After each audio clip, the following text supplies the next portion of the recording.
guys. This is Jesus Catañón from the Real Estate Podcast. I can't get used to saying that shit. Real Talk Podcast. Real Estate Talk Podcast.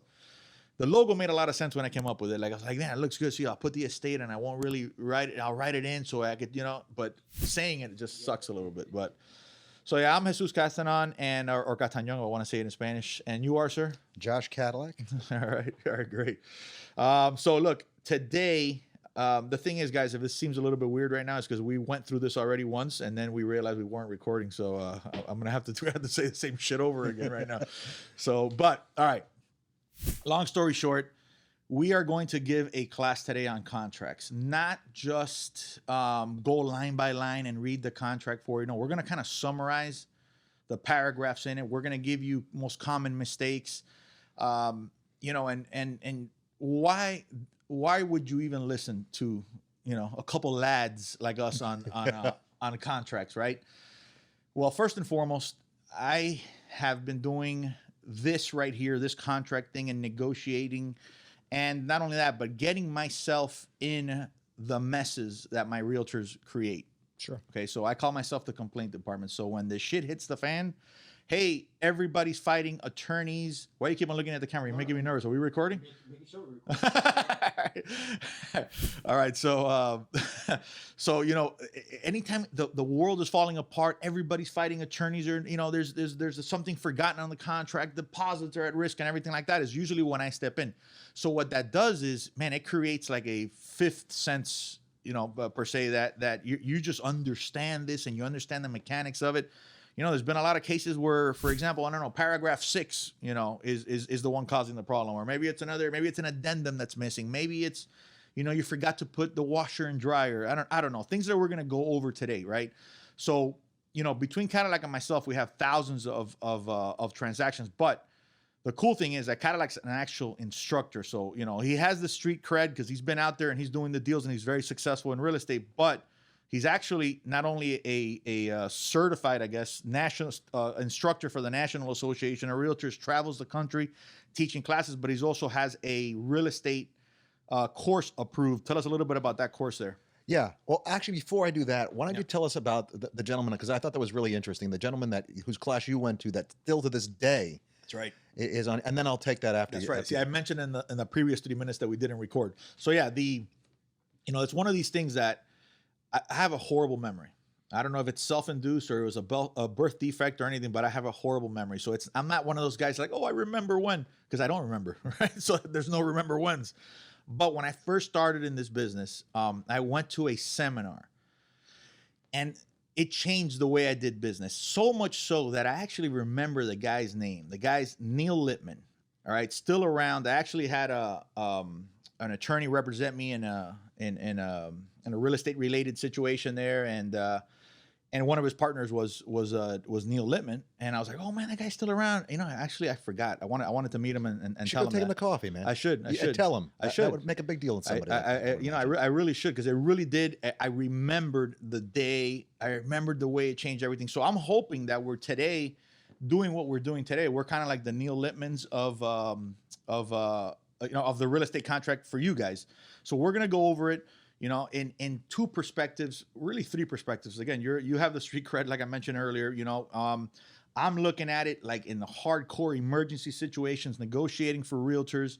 I train almost all my realtors. I get brand new, so we got to train them on the contract, and then, they're a little bit more prone to, I wouldn't say mistakes, but things happen, little minor things happen. So you got to keep on top of the stuff. So we're a lot more alert to it, So, and again, you're an actual instructor that understands, how to go line by line on stuff. So it's going to be, I hope it's going to be something really cool for you guys to it'll change the way you do contracts. So sure. No. And I think that's important because as I said the first time around, unless you're going to commit yourself to do rents for the entirety of your career, you are going to have to go through this document, whether it's this contract or one of the other form contracts that exist.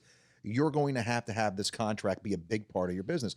So most people spend quite a bit of their time early on in their business being very much intimidated by this. That's right. It's the reason why I've been teaching a 3-hour course for quite a while on this. I wrote my own 4-hour course that just got approved. Actually today, I showed you the message. Yeah.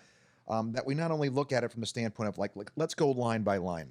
As it turns out, to take and do it line by line with a room full of realtors, it takes about 3 hours just to answer all their questions and get through it. Yeah, I would figure it'd be a lot more than 3, but yeah. You go fast. Yeah, you would have to. But mine is a 4 hour because I want to spend another hour on kind of that idea of, okay, now I understand what it does, but how do I work with it? Because there's a difference between, it as a tool and me showing you, hey, this is what this tool looks like when it's being operated properly. It's like me explaining to you maybe how like a drill works, and then watching someone that's really good using it to take and do something.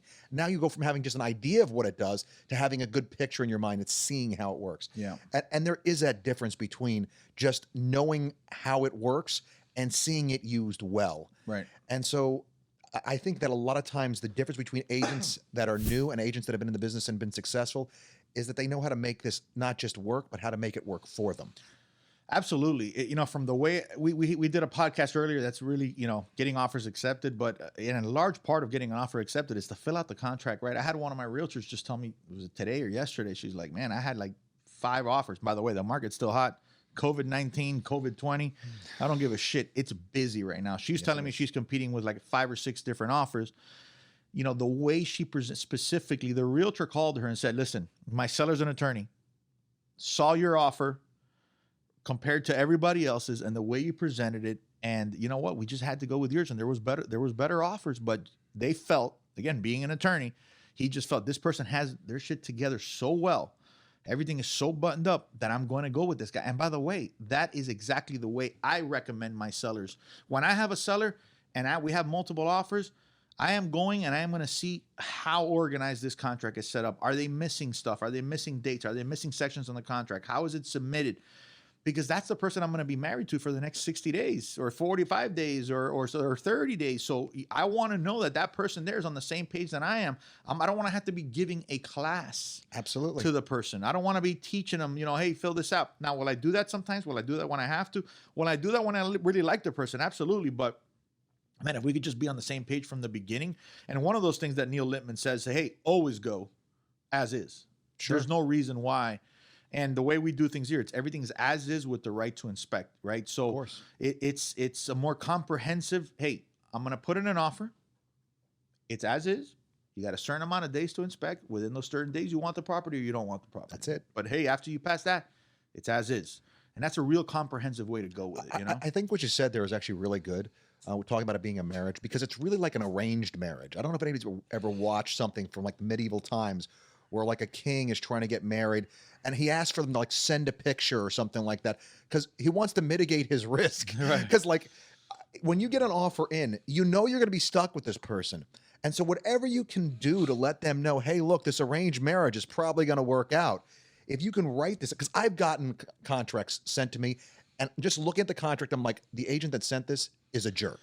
Like, Well, this is not a person I want to be with. And in this particular case of this realtor that, just got this offer accepted a couple of days ago, there was also instructions on the MLS to include certain attachments. So it's not only did she fill out the contract correctly, but she followed instructions correctly, added things correctly, had a desktop underwriter approval submitted, had everything. And when she submitted this, that other side was so impressed that it was, hey, slam dunk, I want to go with this person. And guys, this is just stuff that happened. It might have even been today. But again, back to my memory, right? It was today or yesterday, but this is stuff that happens to me on a regular basis. Realtors, our realtors here, and I promised myself I'm never going to make this podcast a commercial on the company. All right. But it is what it is. We got our shit together here. So wherever you are, if you don't have your shit together, go somewhere where you have your shit together, where the company is going to back you guys up and make sure that those contracts are filled out correctly. Not only is it going to get you offers accepted, but it's going to save you a ton of heartache, a ton of issues with, losing clients' deposit. Absolutely. Guys, it is, I can't remember the last time we lost a client's deposit. And again, we have a lot of transactions and everything, but we keep such a clear, like it's so close connection with the realtors and making sure that they don't screw this up, that's why I'm constantly busy with, avoiding issues in reality. You know right. what I mean? And I think the goal with this has never really been to just sit there and say, hey, come work here. It's to give agents out there who maybe don't know what it looks like to see it done right an example of, hey, when when the help is there on the top, this is what it looks like, so that agents can go out there themselves and shop. They can go out there and look for places to work and say, hey, look, this is how we do it here, and this has been successful. Look for this. Yeah. This is what you should expect, because agents don't know. All they know is what they see on HGTV. Look, and there's one saying that really resonates with the way the contracts, you know, your relationship with the contracts, right? So you guys could really understand it. You could spend a year filling out the contract, I mean, half complete, and get away with it. Sure. But guys, here's the saying right here. Is there a sound effect for this saying? Something special coming in or what? Everything is fine if everything is fine. No.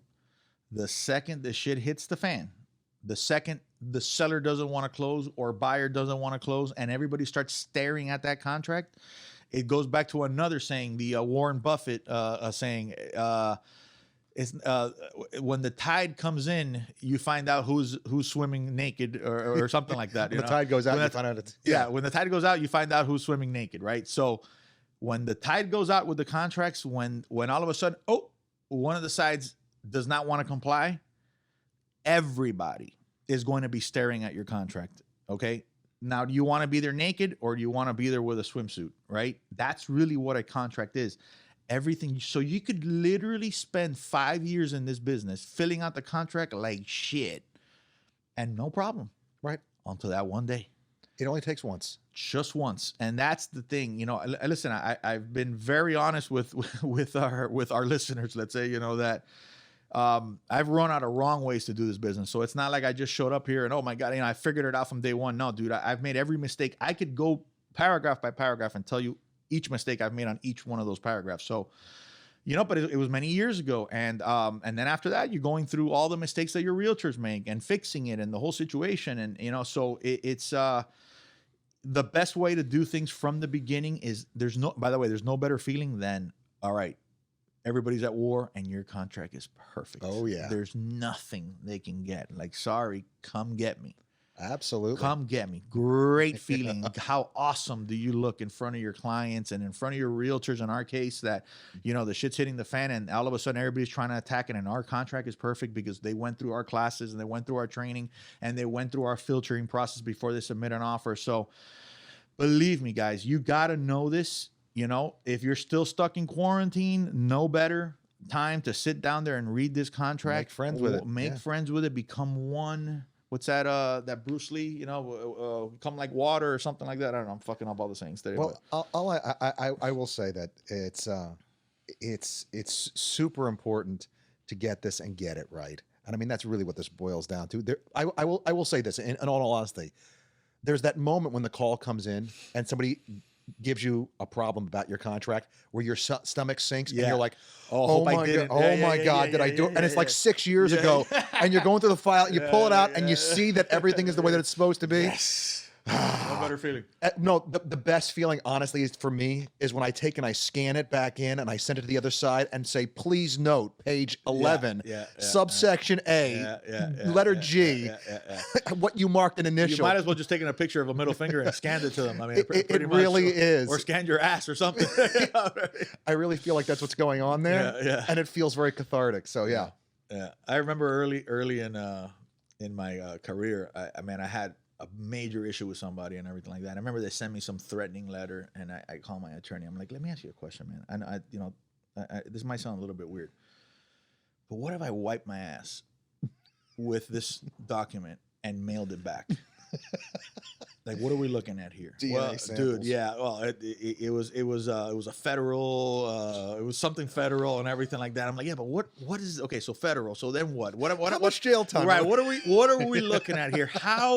How bad do I want to wipe my ass with this letter and send it back to this guy? You know what I mean? So, well, actually, I found there is a solution for those out there that really want to take and mess with someone. There is a company that will send them all different types of animal poo. Oh yeah. Gorilla poo, elephant poo, and that's legal. Yeah, for some reason. For some reason that works.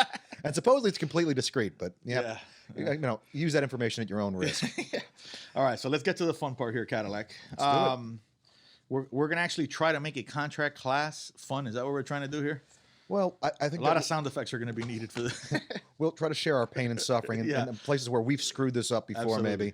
Absolutely. So hopefully you don't have to. All right, so paragraph 1, which is basically parties, buyer and seller, property description. Well, I mean, the big one with property description that I've heard, and this is something recently, is that you need to make sure the entire description, Legal is on- description. is there. Yeah. And so if it's not, you need to actually add it in an addendum. And I hadn't been doing that for a long time, but that's a big deal. Yeah. It needs to be there. It needs to be there because the way I best heard describe the legal description is the fingerprints. Yeah. Right. So the address is kind of like a picture of the person, maybe from far away or whatever. Yeah. But there's another 127 Southwest 150 something Street in a bunch of different places in the state.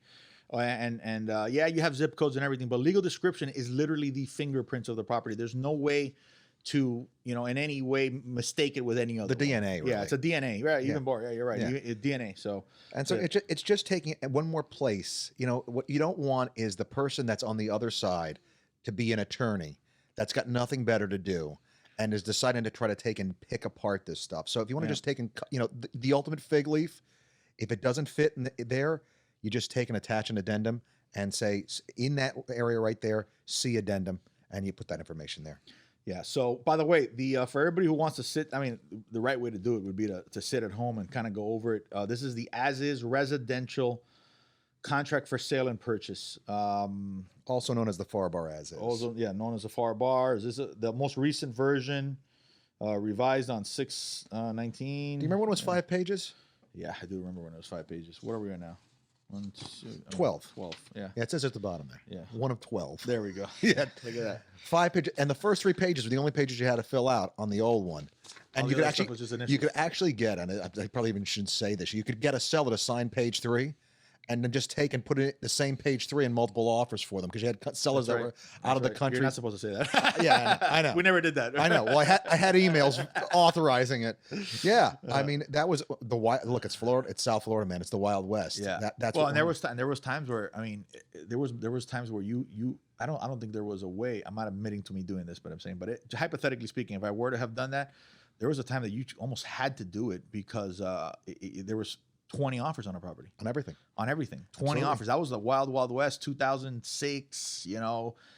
Mortgage fraud was. I mean, we were leading the here in Miami. We were leading the country in mortgage fraud.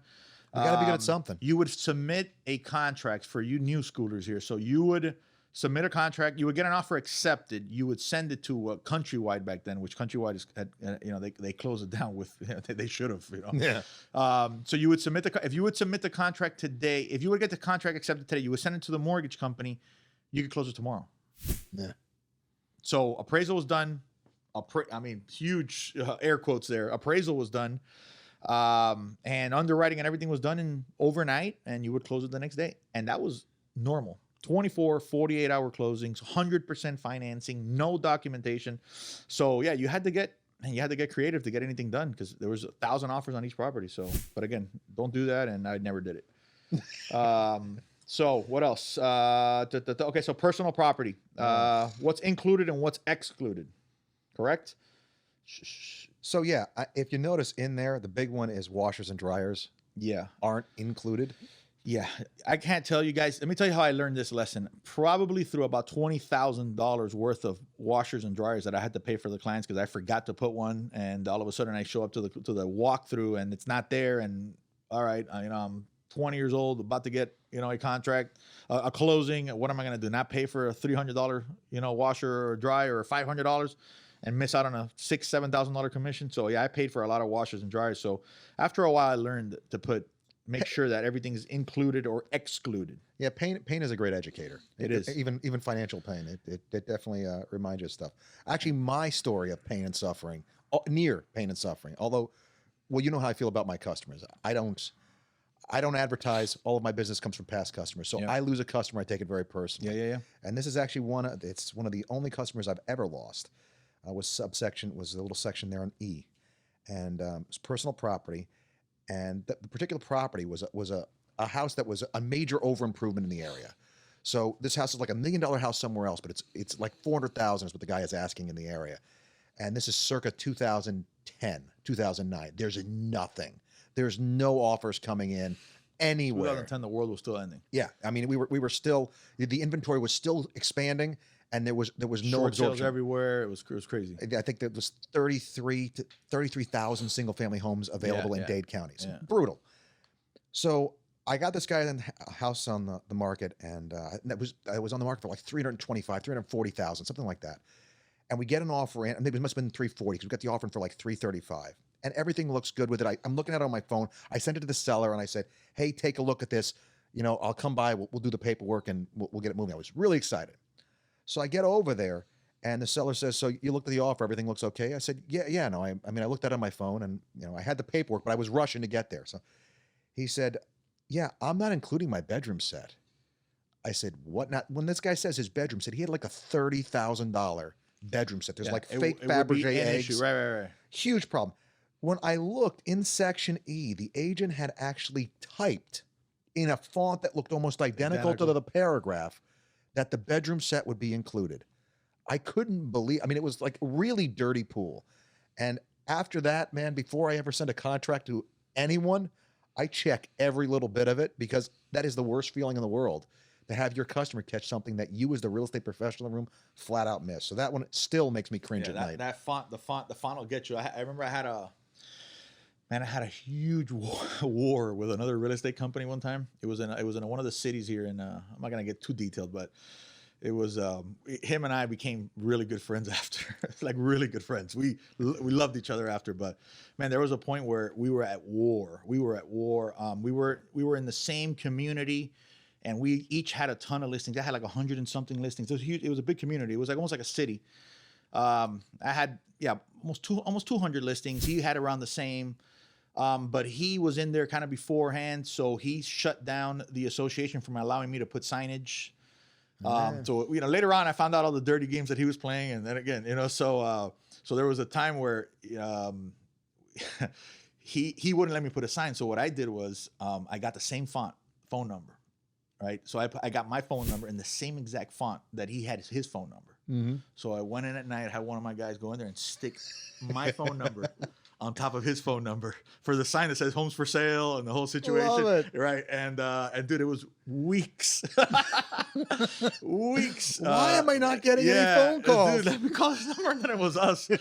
Dude, we ended up becoming friends. I mean, it was war. They were throwing rocks. There was one night that, man, we wake up in the morning and we get there, and there was like a rock with a paper tied onto it. You know, like it was like rubber band around, threw it through the window, and it was a whole scary note on what he's gonna do and everything like that.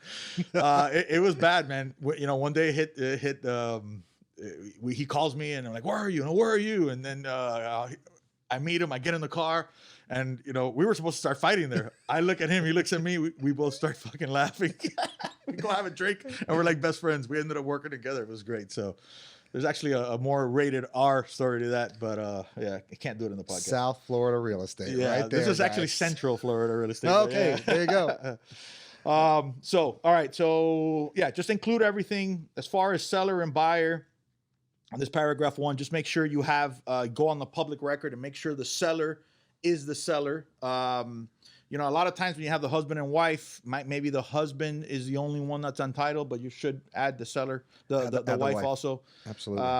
Buyer, it's, you know, it's you gotta be careful and ask your mortgage company who you want to add on there, who's going to be on the mortgage. You got to add them later on title. You can add them on title, but in order for them to be in the closing and on the documents at the closing, you have to do an addendum maybe later on. It has to either be on the contract or an addendum. It has to be part of the contract, whether it's on this contract or an addendum. You can do a buyer and have a buyer later the buyer can be an so-and-so or an LLC to be named later. Yeah. So Bill Smith or an LLC to be named later, because a lot of times investors don't know if, you know. The and or assigns and all that kind of stuff. Absolutely. So, but one way or the other, you have to have it in there. And if you're going to do that later on, we need to talk about the assignment, because if you're going to have an and or assigns, a situation where maybe Bill Smith is the investor and he wants to take the property in an LLC, but he doesn't own any yet, so he hasn't formed the LLC. And so it says when an LLC to be named later or and or assigns, there has to be later on in the contract room made for him to assign it. Otherwise, you're going to need an addendum, and you're going to need the seller to sign off on it for him to take and do that later on. Yeah. So, I mean, that's just something to be aware of. And I think one thing just to make sure that we hit it hard is on D, you want to write washer and dryer. Sure. If the washer and dryer are staying. Yeah. If you expect them to stay as the buyer's agent, you need to put them in there. That's right. So purchase price, escrow. Okay, so one thing that I get, and again, kind of like here's where your world and my world kind of like are a little bit different, right? So what I see on a regular, my mind immediately goes to what I know realtors that are starting off in the business, like one of their biggest confusions for whatever reason. It's deposit versus down payment, right? Deposit versus down payment.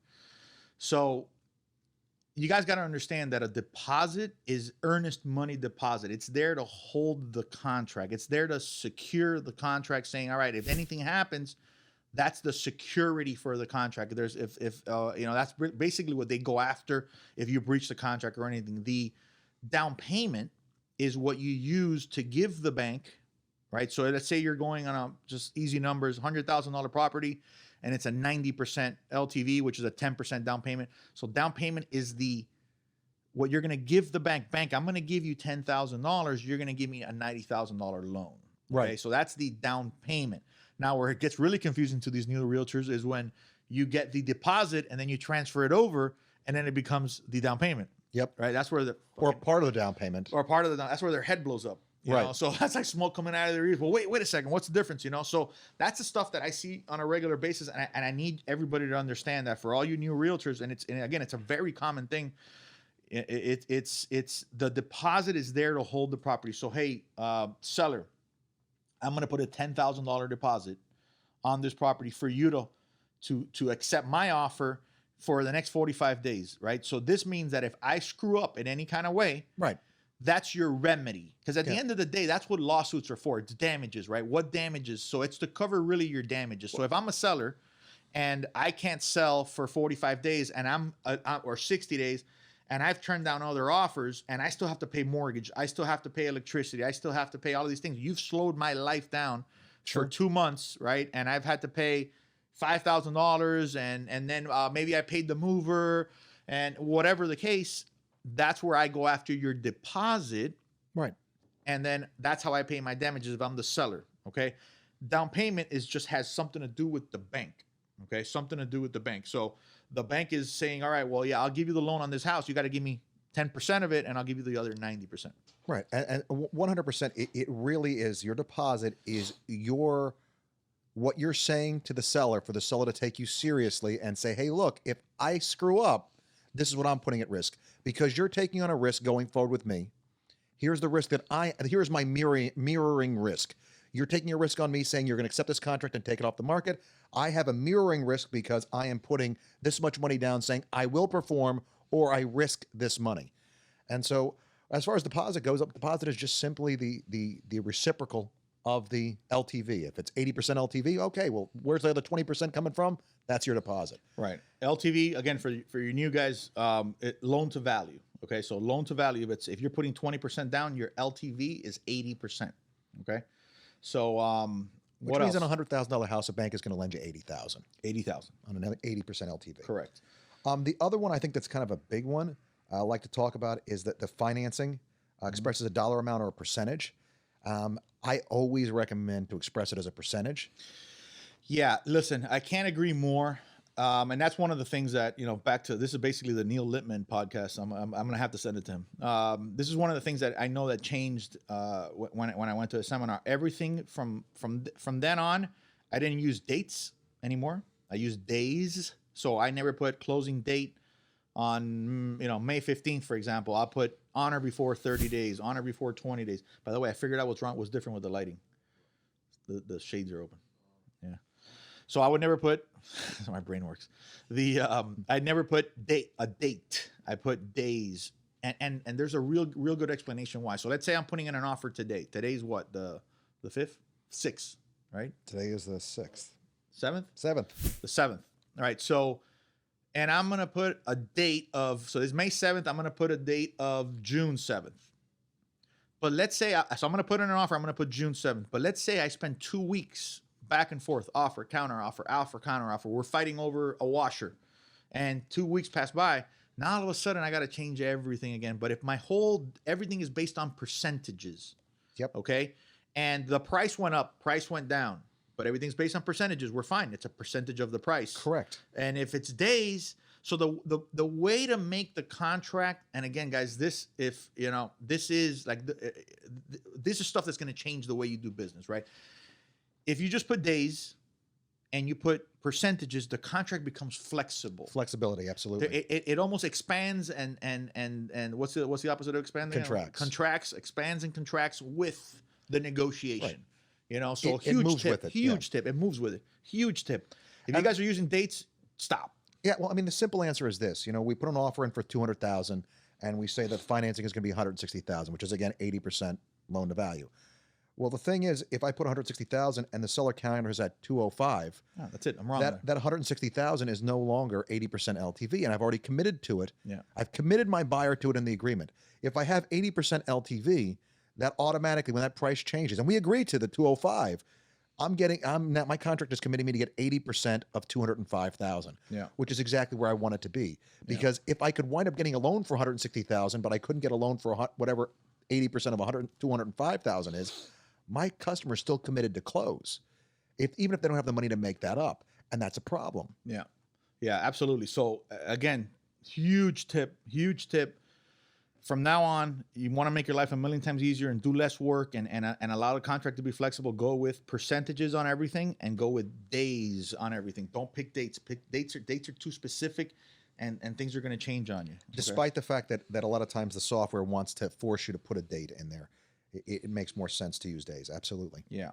So time for acceptance. You want to include anything else on the escrow? Okay, where you hold escrow. You want to talk about where you hold escrow? Yeah, I mean, I had that happen with me way back when, again, in the Wild West days So we're still on paragraph 2, by the way. Sorry. of a million things going on and, offers coming in left and right.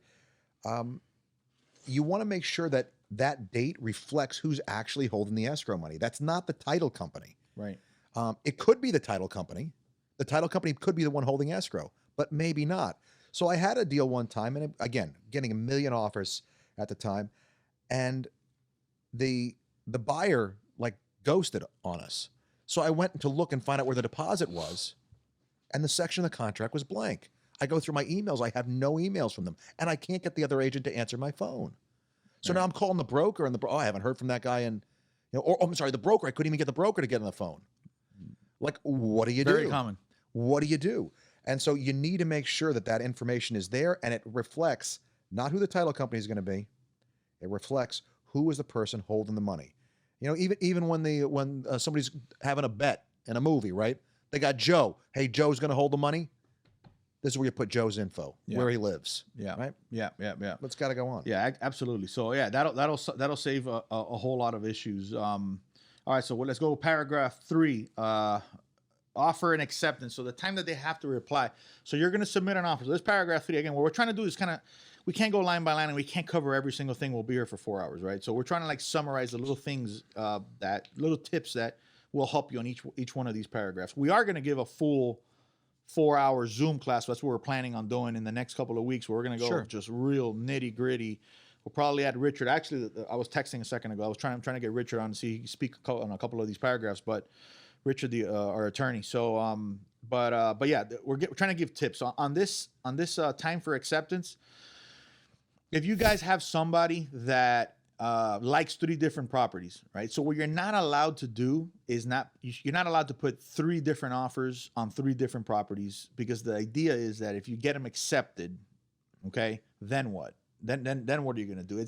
You shouldn't be in 3 contracts at the same time with the same escrow. It's just not legal, right? But there is a little bit of a trick to do it in a way where it's legal, and if the other person didn't pick it up, that's their problem, not yours, where it's on the time for acceptance. So if you want to say, let's say I wanted to put, I needed to put 2 offers in because market's hot, this guy needs to move in, he likes both of them, he doesn't know which one to pick, and the only real thing to do is say, all right, well, let's put in an offer on both and see what comes back, see what comes back, right? So what you do is you put the time for acceptance on one of them, okay, as today, 5 o'clock, or tomorrow, or something that guys, nobody looks at this. you know, and that's where the difference of knowing the contract and not knowing the contract means something, you know. So if you're on the seller side, you got to pick that type of bullshit up. You got to pick it up as a trick. Nothing better than calling the guy and go, listen, what's up with this answering right away stuff, you know? Yeah. You know, and then all of a sudden 100%. now you know what the hell's going on, and they're not pulling the wool over your eyes, right? So, but that's one of the good ones actually to take and do. To let the other side know, Yeah, hey, you just ran into somebody that knows. That's right. I say like it's with like I deal with an electrician. I'm a general contractor as well, right? And so I deal with an electrician, and the electrician doesn't necessarily know that I know electrical stuff. And so he comes in, he's like, oh, well, yeah, you see the flux capacitor over there is a little bit off and askew. So like, no, buddy. Rather than just take and call him out, I'll ask him one or two questions that lets him all of a sudden you can hear the toilet flush in the background. You know, like, and his bill just came down $2,000 right off the bat. And so I'm a big believer in, and you're very good at this, at preserving relationships and doing it in such a way that maybe you let the other side know, hey, I'm not going to call you out and embarrass you. But I'm going to let you know that you can't play this with me. And I think this is one of those ones where, hey, you know, what's up with the 15 minutes for acceptance here? It's very similar. So I had one of my best friends growing up was Jackson. He actually passed away, but he was real black. I'm talking about, like, you know, there's black and there's real black. See, Leo, he won't say he's black, but he's very light skinned. This guy was black, but he was Cuban. Right. So, you know, everywhere, it was funny. Everywhere he would go, they would, you know, the people would start talking, you know, shit about him in Spanish. We're in Miami. And then all of a sudden because, you know, there's Cuban guys that'll look, you know, they're black guys that'll look, you know, like they're Cuban, like, you know, but we're all this Chapman for the Yankees. Yeah. And he would always catch people talking. And then I had except I could play basketball. So another teammate of mine was Mike. Blonde, I'm talking about like white hair, almost light blue eyes. So he had the same thing going on. So I grew up with a lot of that, you know, joking, you know, a lot of that happening to my friends. So yeah, it's listen, same thing here, man. You know, so you want to know, and yeah, if somebody tries to pull something on you, you want to let them know, hey man, what's up? Like you just said right now, the electrician, or hey, I speak Spanish, you know, that type of stuff. So it's a cool thing. So again, using that date to, if you want to be in a contract just to kind of see what's going on, but you don't want to be tied into the contract, meaning you want, so I want to throw it out there because I want those wheels to start moving. That's the way I use that, right? I use that paragraph a lot. So I want to send it out there. They got to reply by today at 5. I know they're not going to look at it, and I know they're not going to reply by today at 5. But since they don't know that, I know that. They don't know that. They're going to keep on working. And I might get an counter offer 3 days later. And you're not committed to anything. And I haven't been committed to anything. Now, when they reply back and they counter, then all of a sudden I'm back in the ballpark, right? But that would allow me to, all right, let's put this one on ice. Let's get this one working while I move on to the next one, you know? Because again, if you have clients that need to find something right away, man, and Miami's a weird place. I'm sure New York's like that. I'm sure these bigger cities are like that, you know? It's like a place where, you know, like, and I have friends from New York and everything. I don't give a fuck what they say. If you can make it in Miami, you can make it anywhere. It's a weird, crazy. Listen, New York's not #1 fraud capital of the world for like 5 years straight. Well, that's because the realtors can't do contracts anymore.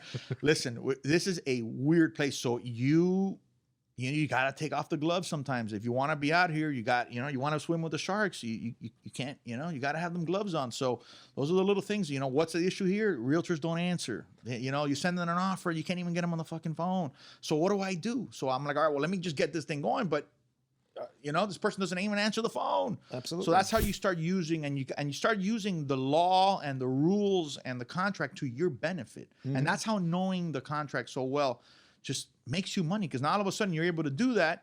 Instead of sitting there waiting for that person, you're putting it on ice and you're moving on.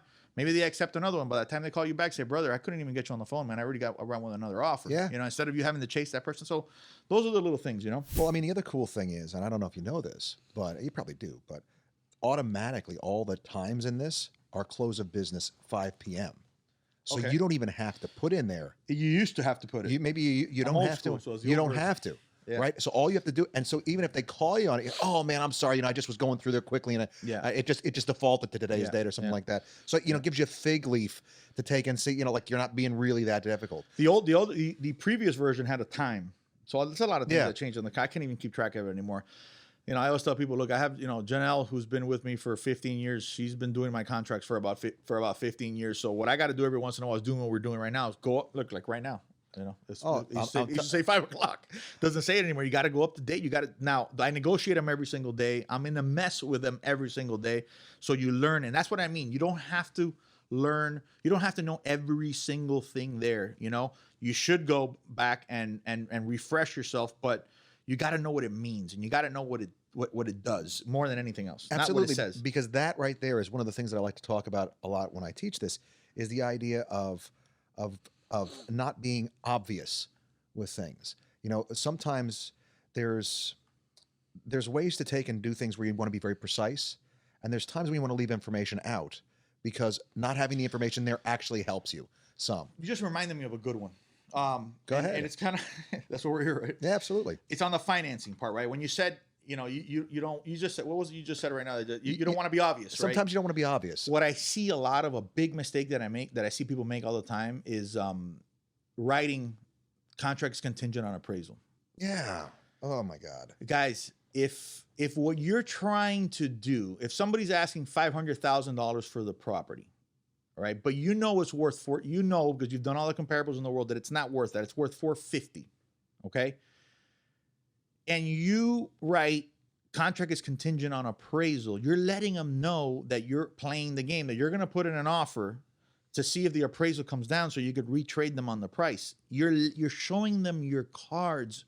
Sooner than you have to. Right. The contract is already. I shouldn't call you stupid. I'm teaching people here, right? I shouldn't. You were talking to me. Okay. And I own it. I am stupid.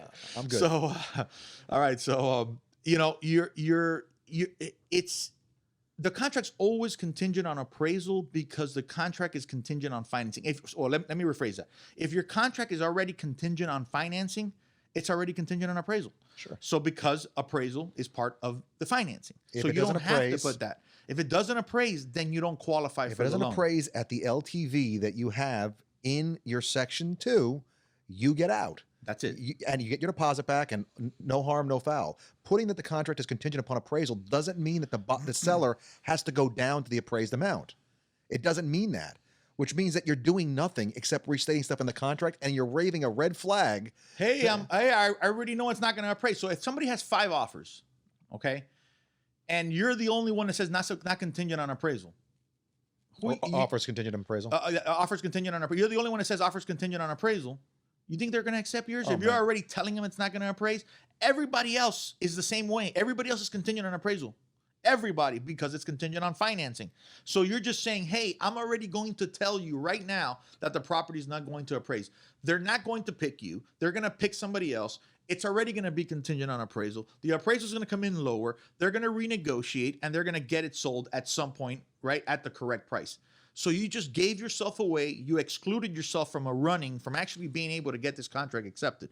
Here's another thing, right? So if your client is, you know, so the only clients that I really work with right now, I'm not trying to act big time or anything. I'm really busy with my realtors. So I'm not active in real estate anymore, but I do have friends. I do have, you know, business partners. I do have family. I do have people that have been my clients for many, many years. So every once in a while, just 3 days ago, I had a friend, client, or whatever, is putting on a pretty, you know, $2 million property. And you know, he's putting a pretty aggressive offer on the property. So he's like, man, I really want to get this deal. I'm like, all right, so go cash. He goes, yeah, but I don't want to pay cash for it. I'm like, don't pay cash for it, but put cash. Yeah. I mean, first of all, I know you could get the financing. Right. For sure. There's no planet. There's no way on any planet that you will not be able to get finance. I know he's very financially strong. So why are we going to put financing? You're just right? You're just eliminating the contingency, but it doesn't mean that the offer has to go correct. Cash. It just means, and let me say that again. By putting cash just means that you are functioning. It doesn't mean that you're forced to do it cash. You could still go financing, but now you don't have a financing contingency. If you don't close, you're going to lose the deposit unless you didn't close because of inspection or anything else. So what you're just doing is eliminating that. So if you have a client that's pretty damn for sure, I mean, they're for 100% for sure going to close, and you're competing with other people, just put cash. Absolutely. All it means, again, it doesn't mean that you're making a promise or you're putting on there that he's going to actually pay cash. First of all, there's no such thing as paying. Let's be honest. There's no such thing as paying cash. You're not showing up there with cash. That's bullshit already. Yeah. Like you're not showing up with a box of it's a cash. suitcase. Yeah. Right, a suitcase of cash. It's just not going to happen. So what you're saying is, I have eliminated all financing contingency. I am functioning here going forward. I am functioning. I am going, what they call it, going hard. Absolutely. Right? I am going to continue on as if this was a cash transaction. So it's only going to leave me the inspection period, title. The property's not going to have any title defects or anything like that. But if I don't close because of financing, I'm going to lose my deposit. That's really all you're saying. Realistically, I mean, an analogy for this is kind of like there's a bunch of guys and there's one gal and she's trying to pick who she's going to go out with. That's right. Right? And they're all fairly good looking guys. She finds them all attractive. And she finds out one has got a really good sense of humor. Right. Well, all of a sudden, who's got a leg up? Then she finds out the other guy is rich and also has a great sense of humor. All of a sudden, he got a lot funnier. Right? This is the same thing, guys. Your contingencies are things where when you have them in, it's literally making you less attractive. There's weaknesses. And as you take them out, all of a sudden you get better looking. Whether that's the I don't know, the same as taking 2 shots of scotch, making you better looking. I don't know, but it makes your offer better looking to the seller. And at the end of the day, we don't need to be the best offer in the world. We just need to be the best offer among the ones they have to choose from. And that is not specifically necessarily the amounts of money that are in there. There are other terms. And even as we talked about earlier, the presentation of the offer can take and give you a leg up. So I think what I'm saying— It's almost an optical illusion. Right. It's almost like wearing a stripe, a horizontal, or a vertical striped shirt. It makes you look a little bit skinnier. Makes you look a little skinnier. Right. That's what it is. You're just looking like you're stronger, but you're just as strong as everybody else. Yeah, and I mean, I really think what it is you taking every advantage you can of all the little things. Because like maybe, I mean, I have had to take and put offers in that I know are not good offers. Yeah. But because of the situation of my customer, it's the best they can do. Sure. And so sometimes what winds up being the difference maker isn't even the contract. It's the personal letter I have them write to go with the contract and the phone call I make to the other agent and say, hey, look, I know this offer makes me look like I'm a jerk because I've got all these things, all these contingencies, and it's all in my favor. But understand, this is them maxed out. They love this house. This is their dream home. You know, help me get there, man. I will do the heavy lifting and make sure this deal gets done. That's right. And so yeah, that's I don't even think we're there yet, but that's kind of the inside and outside the Paragraph 8. contract. Yeah, because that part of that is what's included in here, and part of that is outside of the contract. I think. Look, and in general, this is you know, talking about dates. If you guys want to avoid the biggest issues that I see are realtors forgetting their dates. Okay, what does that mean? So you have 10 days to inspect. You got 20 or 30 days for the financing contingency. You got, I don't know, X amount of days for this, for that. The biggest issue that I see, so another one that second deposit on such and such day, first deposit on such and such day. I see a lot of screw ups too. Sure. Because it's upon acceptance and when do they bring it in? So, we end up doing a lot of addendums. So there's a lot of things that I have to talk about there, right? So first and foremost, if you ever make a mistake on a contract, fix it. Don't leave it there. Okay. If you're still in contract, meaning, like, let's say you forgot to put the second deposit in, or you put it in 5 days late. Don't stay like that. Say, hey, guys, I screwed up, didn't put the deposit in on time. Here's an addendum fixing the date that I put it in. Okay? Because what happens is, again, if everything's right, everything's right. But what you don't want to have is that opening there. Now, again, if they have like a bunch of different backup offers and they want you out, then you don't play around. I guess you just write it out, explain it to the client, and then you're good. But yeah, if there's anything wrong with the dates or if there's anything mistakes that you catch through the beginning process in particular of the contract, you could fix it. You can fix it, and you should fix it. Don't leave openings in there. Again, guys, that other side is your friend right now, but they will quickly become your enemy the first time you screw up.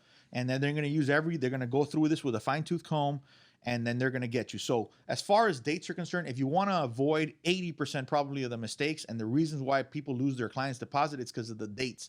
If you forget that, so for example, you have a 10-day inspection period and you're not done with your inspections, you can't just say, okay, well, later on I'll do it. No, on day 10, you say, I need an extension for the financing, for the inspection period. Or we have to cancel the deal. Right. Well, by you already sending it out, you're so a lot of people think that you have to get it signed back to be protected. As long as you send it out, okay, and they're saying, hey, I need this, you can't force them to sell it. You can't force them to sign it. So now if they don't, you send them a release and cancellation. Absolutely. Say, I requested it, you didn't give it to me, and you send them a release and cancellation. So, but the whole point is this: if there's a 10-day inspection period, you can't do this shit on day 11. Absolutely. You can't do it on day 11. Because if you're getting somebody like with experience on my on the seller side, they'll be like, no, I'm not gonna. No, it's day 11, dude. We're done with that. Absolutely. You know, and then all of a sudden now you're only dealing with the financing contingencies. Now you're gonna have to go give them a fake denial letter because you want to get out. And now all of a sudden, if that guy's good, which I'd be like, no, I want to see everything. I want proof. No, I'm going after your deposit unless you show me exact evidence on why. I want your mortgage broker on the record telling me why you didn't close. I want him writing me a letter saying exactly why they did not close. And I want it on stationery. I want it on letterhead. I want it signed. Absolutely. No, I just had that That's happen. right. You told me a little story about that. Just had that happen the other day. I mean, for me, and this is how I've kind of, there's so many dates that can be a problem. And for me, the way that I've integrated in my business to make sure that I never miss a date is I have it in my CRM. My CRM, you know, I have the date that I sign, I automatically have 3 days out that customer set for follow-up, and I have in the notes, hey, make sure the deposit is in. Now, I will tell you this. I had one where the seller was trying to cancel it because the buyer hadn't got the deposit in, but the buyer had wired the money from overseas in plenty of time. But through the machinations of whatever's involved I just want to use it today. I got to use this today. Through all the aggravation of getting it from there to here, it wound up taking like 3 weeks for the money. It was supposed to be there in 3 days. And so luckily the title company that I use has an attorney there, and the attorney is going back and forth with the other side's attorney who's like, why isn't the money here? Well, we're canceling. Well, wait a second, you know, in good faith, they've done.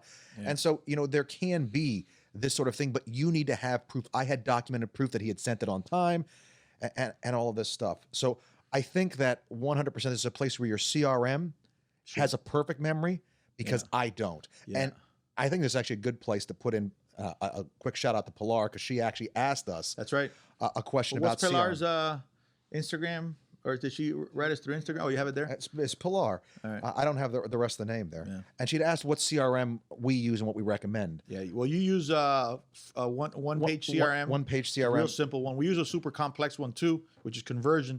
It's complex because it does a lot of marketing stuff and everything. If you want just a hardcore CRM to remind you of stuff, Pilar, definitely the one page CRM. It's a real simple, like it says, the name says, it's one page. Well, I think that the important takeaway that whenever I talk about CRMs and teach them, is the best CRM that there is the one that you'll use.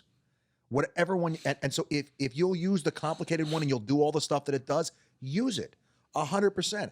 I know me. The problem I have with me is me. Yeah. And so, like, if it's not simple, I won't use it. Yeah, it's like the the example that I've given a couple of times throughout the different podcasts. It's a treadmill. It doesn't matter how badass the treadmill is. If your fat ass is not gonna get on it, am I supposed to body shame people? Go ahead, body shame me. I'm fat too. So I can speak about my own people. Our people. Yeah. Our people. So if your fat ass is not getting on that treadmill, it doesn't matter how good that treadmill is. Yeah. It doesn't really matter. It really doesn't. So same thing as a CRM.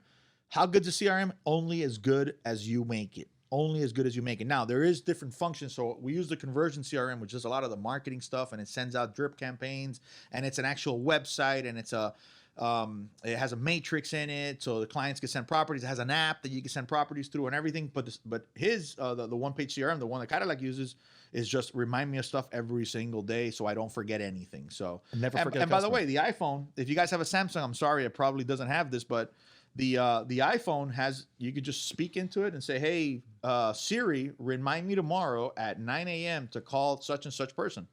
And it'll say, yes, Jesus, no problem. And it'll do it. So there's no reason why you should forget things nowadays. Even, listen, I have the iPhones. I have, assistants even reminding me. I have going to a rap reference there. Biggie used to say, "I got lawyers watching lawyers, so I don't go broke." So I got assistants watching assistants, so I don't forget shit. So I know where to show up. Right. Actually, if I could, I want to do one more, if you don't mind. Yeah. Just shout out to Flip with Rick. Thanks, bud. Appreciate it. Hopefully this helps. So, yeah, for sure. Good stuff. Yeah. Closing date? Closing date. I actually, for time for acceptance, I tend to try to think about if it's not a high pressure sale, like if it's a condo and I know there's not a lot of activity on it. If it's a Friday, I'm going to give them till Monday. I'll think about Right. it. If we're not playing games, right? If we're not playing games, like I try to think about where I am in the week. You know, if it's the end of the day on Thursday, I'm sending it in. All right, I'll give Monday. I'll give them Monday, Yeah. or maybe Saturday. You know, like I'll think about it. So just understand these are real dates and times. If you're not trying to take and do multiple deals, it's something to be aware. Yeah, same thing as inspection period too. Like you don't always have to do 10 days. If I got the contract accepted on a Monday, I'll give them to Sunday. Yeah. You know what I mean? I want things moving forward. Why give them till Wednesday? Yeah. You know what I'm saying? If I'm on the seller side, why give them till Wednesday? If you're on a Monday, even if you're on a Wednesday, and so you're not going to be able to do it on Wednesday, Thursday, Friday, Saturday, or Sunday. You know what I'm saying? Yeah. So you play. You want to know. You always want to know where you are for those dates, even for second deposits and stuff like that. Just try to figure that out. So just don't write dates just to write dates. So I think the best date for second deposits is never. Personally, that's been my policy. why you want to just I don't want. You just do a one deposit? One deposit. Really? Absolutely. Look, the reality of it is the contract lets you out during your inspection period. When we look at it, it's for any reason you want. See, I do it different, kind of like. Talk to me. I'm curious. No, it's just good. I like to put on the buyer side. I like to put a deposit because, and now as I'm thinking out loud, we work a lot of buyers too. So you're mostly sellers. You're looking at it on the seller side. So I get it what you're saying, but on my buyer side, I want my realtors easing the people into the contract, right? So if it's a $10,000 a deposit, which is you're saying, look, 5 is easier. You're saying, look, give me 5 right now. We got 10 days to inspect the property. Once you've gone through every single thing and you like every single thing on this, all right, and you've already, the inspector looked at it, you're good. Now I'm going to tell you on day 10, I'm going to be like, hey, A, are you okay with the property the way it is right now?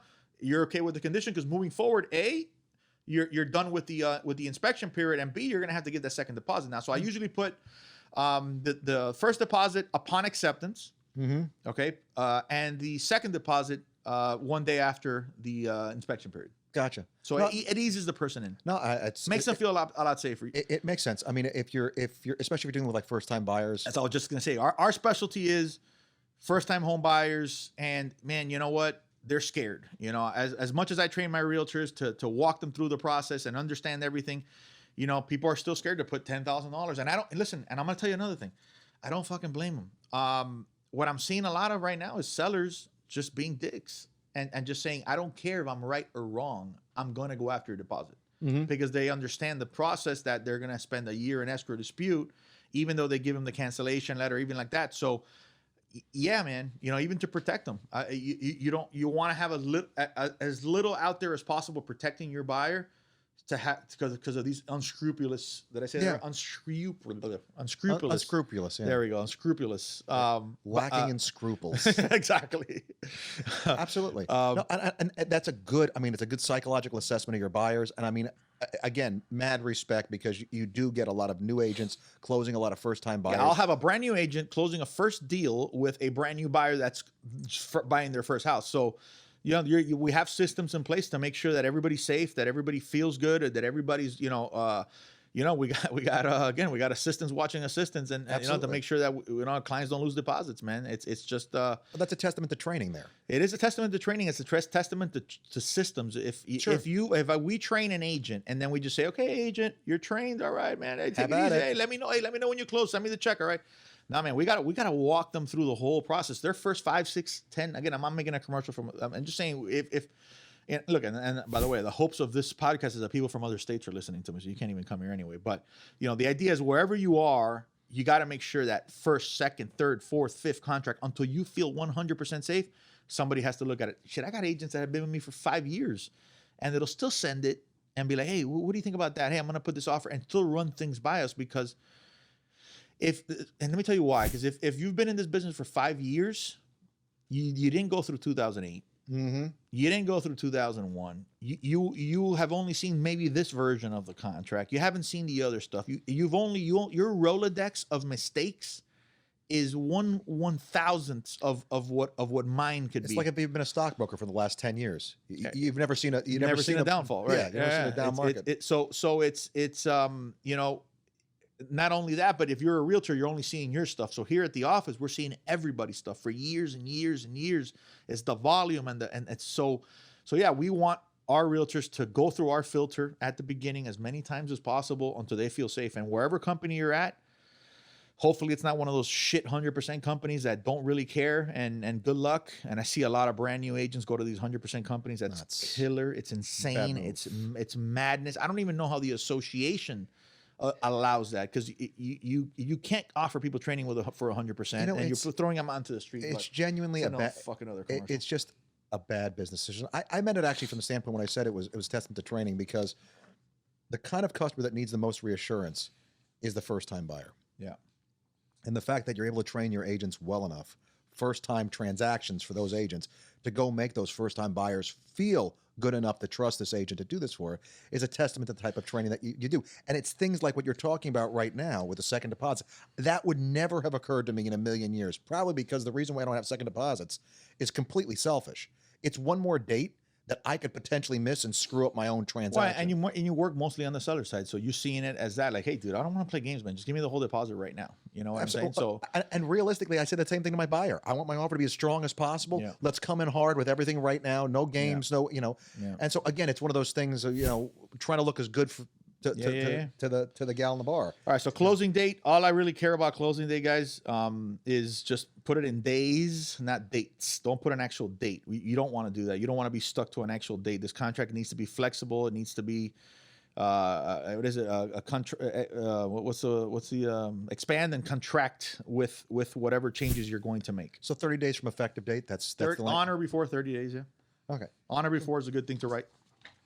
All right, extensions and closing dates. Okay, something with extensions and a little fact that I want you guys to know is that anything that is written by hand supersedes anything written on the contract. So if you're gonna scratch out and write something over it, that automatically supersedes anything on the contract. Let me see if Richard, because I text Richard during the podcast, see if he's available. Let me see if he's. I want to get an attorney's point of view here. And the cool thing about the closing date is that if there is if there's anything that causes an extension because of lending, there's or for the CFPB, that there's an automatic extension built in there, but you have to go to war to take and deal with it. Look, and now that I'm trying to get Richard on the phone, I want you guys to understand something, especially you guys that have been in the business for a very long time, right? The reason why I want Richard is because I just want to get an attorney's point of view, but not necessarily, and I say this to his face all the time, not necessarily because the attorneys are right, okay?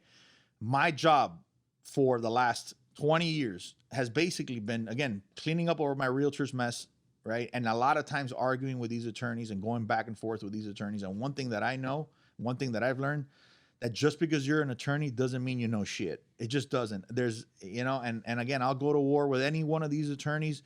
And as far as knowledge is concerned, because I'm in the nitty gritty. I actually got in a fight with Richard one time over a contract dispute situation. And I'm arguing with my own attorney. All right. And I'm like, hey, dude, listen. And it really sums it up. I'm like, listen, because I basically went straight from high school to work in real estate. So I'm like, listen, motherfucker, remember this. I was deep into this contract stuff and closing deals while you were still doing keg stands in college. Okay. Mm-hmm. So let's not get things twisted. Let's make sure we understand what's going on here. I know my shit way more. Now, listen, 15 years have passed since we've had that. Can't get away with that one anymore. Right. Can't get away with that one. Now he really knows this, stuff. But you don't know what attorney you're talking to on the other side. You don't know what they know. By the way, you don't know if they're a divorce attorney that just so happens to be doing real estate. Yeah, attorney is. You could tell who the real estate guys are by the fact that they don't like to kill deals. But look, attorneys are deal killers. Attorneys are deal killers. 100%.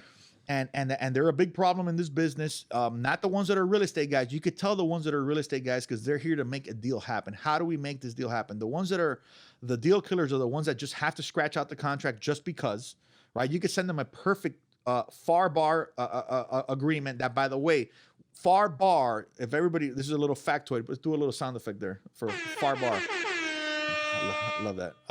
The FAR bar means the Florida Association of Realtors and the bar, the Florida Bar, Florida Bar got together and made this contract. So that means that attorneys with realtors got together and made a contract that is fair to both sides. So there's no such thing as a better contract than this. Any other contract, you go to Office Depot, you go to Office Max, or you go on what's that attorney's website that you go LegalZoom. LegalZoom and all that kind of stuff. They're usually to one side. Yeah, they're skewed. They're usually skewed to one side or the other, you know. So what this is the most fair contract possible. So when you see that you send this to an attorney and they scratch shit out, line 95, I don't like the use of the word diligent. right? Yeah. That's it. It's because they have to justify. The client shows up and says, "Hey, can you review this contract?" And they're charging them $300 an hour, right? They have to justify. They can't say, "Okay, it's perfect. All right, great, Nice that's job. it. Thanks for Hey, sending man, it." this is a perfect contract." You know, if they're real estate attorneys, they'll tell you, "Hey, look, man, this just so you know what this contract is. This is the contract with the Florida Association of Realtors. The Florida Bar got together, made this contract that's fair for everybody, that's very neutral. So, you know, we could add some stuff and everything like that, but no, we shouldn't scratch it out because everything is there for a reason." That's what a real attorney should do. But then you get these smart asses that they've been doing, you know, they've been ambulance chasing. I'm gonna piss a lot of attorneys on this one. They've been ambulance chasing for 10 years, and all of a sudden they want to do a couple of real estate transactions. They want to tell us what to do. Guys, give yourself a little bit more respect. Yes, I know they're attorneys, okay, but they might not be a real estate attorney. It doesn't mean they know everything. Defend yourself. Well, 100%. You know, don't get bullied by attorneys. Let me piss off the rest of the attorneys that you missed, because you may have missed some in that tirade. Thanks. I kind of If think they have a Samsung, even worse. there you go. Oh, that's a double whammy. I kind of have the same conversation that I do about home inspectors. What is the home inspector's motivation, right? The home inspector wants to make sure that he doesn't miss anything in this house that could potentially break, because if he does, right. it comes back on him. Yeah. The attorneys tend to be very risk-averse individuals, because if they miss some liability in an agreement and it comes back that that's the thing that their customer gets hurt on, it's on them. Yeah. So their position is always, can I find anything that has any liability whatsoever? You know what I always tell my clients here? I go, have you ever seen an inspection on a brand new home? Same shit as a 50-year-old home. Yep. They have everything's wrong with it. Absolutely. I've never seen, guys, in thousands, I would say tens of thousands of transactions that I've been involved in one way or another, I have never once seen a perfect inspection. The home inspector comes back, wow. Nothing. Hey, everything's right. Like this is crazy. Every plug is working. Every light is working. It'll never happen. And you got to explain that to your client. Guys, listen, something's 100%. going to come back. Something is going to come back. I literally just wrote a chapter in the new course that's coming out now yesterday on dealing with the deal killers. It was on home inspections, and it was on very much that exact same thing. You have to have this great conversation. If your customer, and I think right now with the contract, it's the right time to talk about it. If your customer wants the attorney to review this, say, hey, look, that's fine. They should, but understand the attorney's position is this. You know, you need to set them up so that they at least have that rolling around in their brain as a counterpoint to everything the attorney says is gospel, and it has to be this way. Yeah, absolutely. Listen, I honestly, when clients have an attorney, it takes a lot of pressure off me, because now all of a sudden I'm not responsible for anything.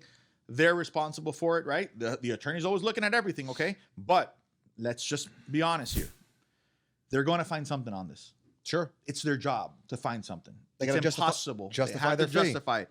Just so you understand what this contract is, all right? It was made to be neutral. Everything is here for a reason. By you changing this, you're rewriting the way real estate as a whole functions in the state of Florida. This Sure. is the contract that everybody has agreed to use. Now, your smart-ass attorney is going to change that. And it really, I mean, the attorney really needs to look at only the blanks, only the things that we filled in to see if those terms matter. If they're looking at the other stuff, again, they're just trying to justify their fee. Where we kind of left off was this idea of extension. Yeah. And there's two things in there. One is there's an automatic extension if you have financing, and because of disclosures and all the things that are required for the lender, if those things are delaying the funds being available, you have a built-in extension up to 10 days, right? The other one is force majeure, which force majeure is not, as I mentioned. We're in the middle of a force majeure right now. Yeah, it's not a famous French fast food restaurant. It is a situation that is an act of God. It is something beyond anyone's control that causes a problem that makes closing potentially or makes completion of the agreement not possible despite the best effort of all parties. So I have a situation with this right now. I have a customer that's in Europe. There are no flights from Europe coming back. He needs to close. The thing is that the lead time for him to get a appointment to get a notarization at the embassy is weeks. It's a super backlog. So the odds of him being able to close the transaction that way are an issue. So we're looking at e-notarization, which is a newer thing that was just approved by the state not too long Just approved ago. a couple days ago type of stuff? No, it was approved, I think, October, November of last year. Okay. Maybe a little bit before that. That's right. We talked about it back then too.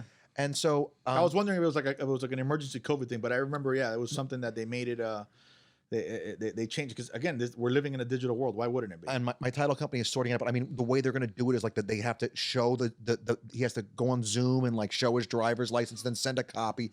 Then they have to turn the camera so they can see him. So I mean, like they're working the bugs out. And my title company, the one that's actually doing the closing, they're working through. They've taken a bunch of seminars to try to understand how to do this. They're talking to the lender. They're talking to all these parties. But again, if this closing couldn't happen because he couldn't get access to a notary, he couldn't come in, the contract would automatically extend because once again, act of God outside of the buyer's control. He's not in breach through any fault of his own. Yeah. So, okay, occupancy and possession. You want to talk about that? There's not a ton there. I mean, basically it's saying There's an occupancy. There's a post-occupancy or a pre-occupancy agreement. Well, post-occupancy is tough. I mean, post-occupancy, you really have to be careful. And pre-occupancy, even more so. Pre-occupancy is... If you could avoid... And let's talk about that for the brand new realtors. So you're selling a house. It's empty. It's vacant. The buyer wants to move in before he closes. Okay, that's a pre-occupancy, meaning that they're gonna move in all their stuff and everything. Now the shit, how can that go wrong? There's a bunch of them, but what if he can't close? And now you got somebody inside that house that has nowhere to go. And even with a lease, even with a lease, you got to go through an eviction you process. can't go through eviction. You have to go through an ejectment. I did not know that. I went in property management company. That's right. I run into this. Actually, I was just listening to an attorney talk about it. Because, I mean, you could go through the eviction process, but if they could contest that they have a right to be there because of the contract that they have on the home, you have to go through the ejectment process. So, like, maybe there's even heard of that. Maybe there's a dispute over the escrow money, and the buyer wants to close. Oh, so you got to clear up the terms of the contract before you can. That's why it's called a what? Ejectment. Ejectment. So instead of being a 1 to 2 month process, which I mean, an eviction is 6-8 weeks, right? You're looking at a year to 2 years. Shut the front door. Yes, Shut sir. the front door. Yes, sir. Fudge. Yeah, fudge muffins. No, it's no joke. Whoa. And so the exposure to Did your not know customer that. is huge. Whereas a post-occupancy, it's not nearly as bad as long as you get a lease signed at closing, which I always do. Yeah. Because the seller has already given away their rights to the property. The closing has occurred. The seller no longer has right to be there other than this lease.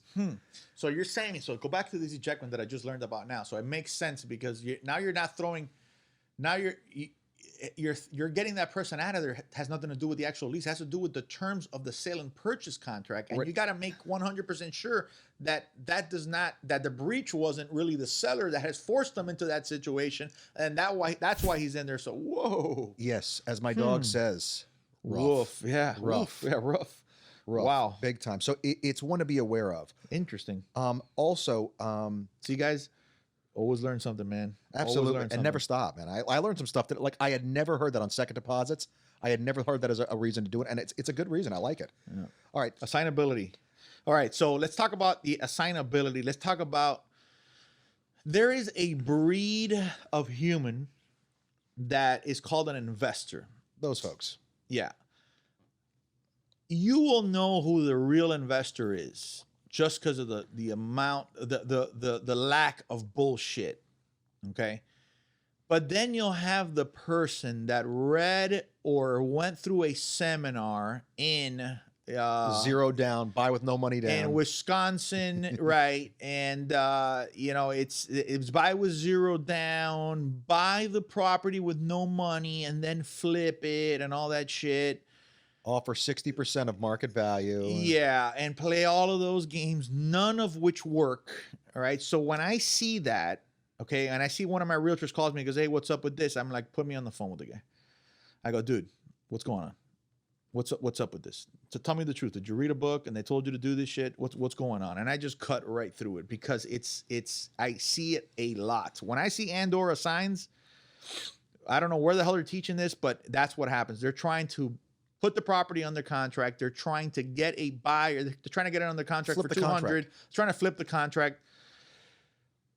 Complex. I'm not going to call it impossible. No, it's not. There are wholesalers that's what they do. Yeah. And sometimes they'll flip the contract. Sometimes they'll buy the house and reflip the house to you. Right. I mean, they are the ones that are good at it. Red flag though. Careful, because very few people could actually pull it off. Yeah, well, they're eating at the trough twice, basically. Yeah. They're making a profit, and then they're selling it to you, and you're expecting to make a profit. Yeah. And so it's. I mean, I've bought a couple of properties from wholesalers. So how does it exactly work then? So tell me exactly how it works. Okay, so you're putting you have the contract. Do you know how, I mean, have you gone through it enough where you know? Yeah. Yeah. Okay, so they get it under contract for $200,000, and they're telling you, hey, Cadillac, I'm gonna sell it to you for $240,000, but they never close on it. Correct. Okay, so at title, what happens at title? At title, they get their piece. And how? It's basically a simultaneous closing. It closes simultaneously, or they'll just assign the contract, and they get the difference.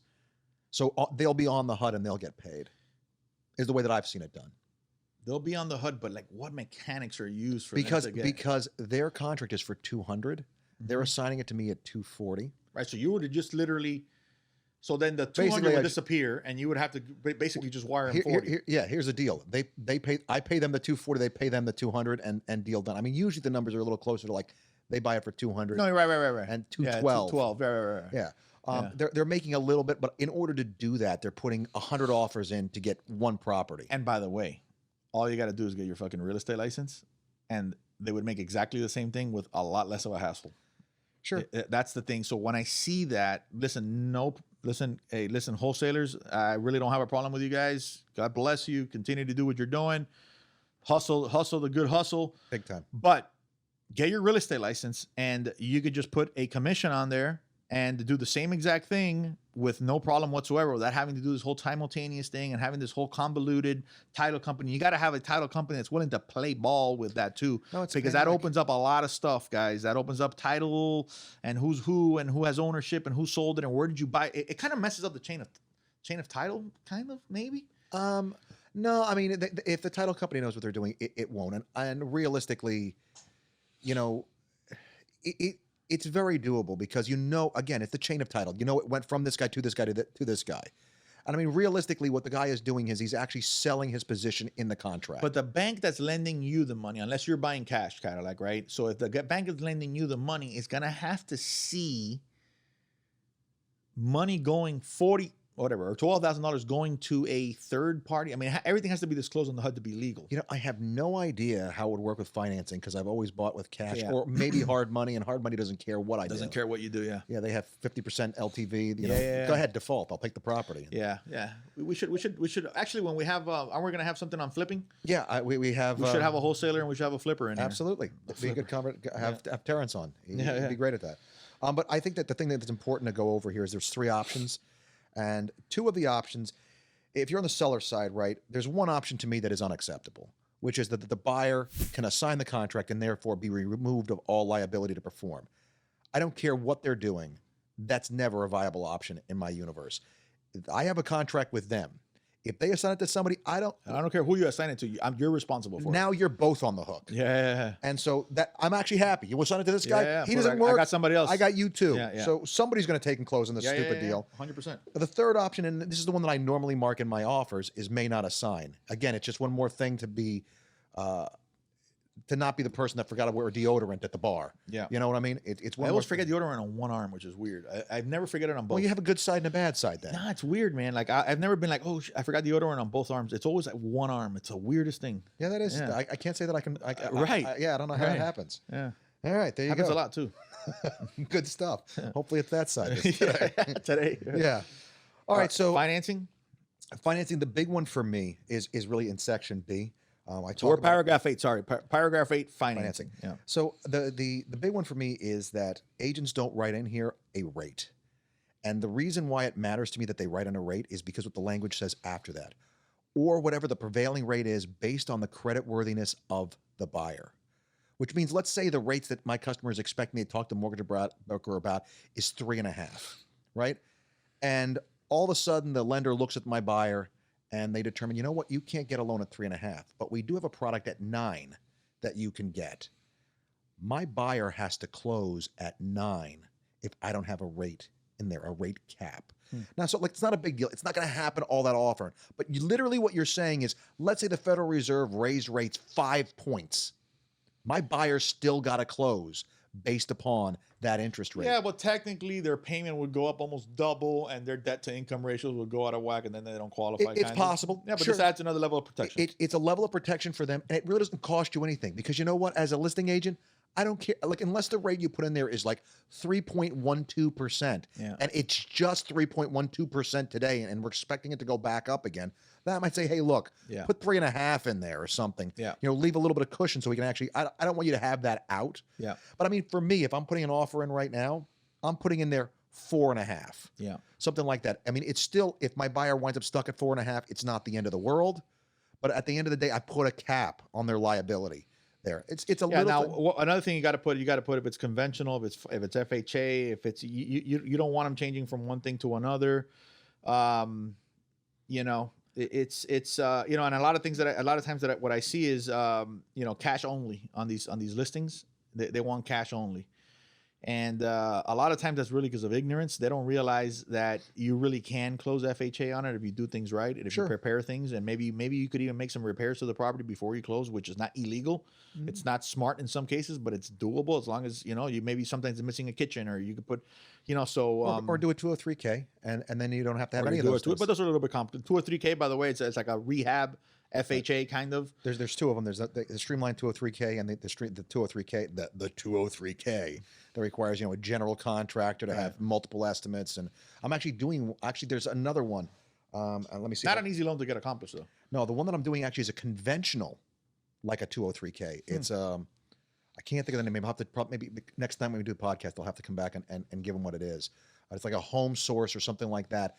But it is a rehabber loan, conventional, for a single family home. Lady's doing it. She's getting like an extra $120,000 to renovate the house on the loan.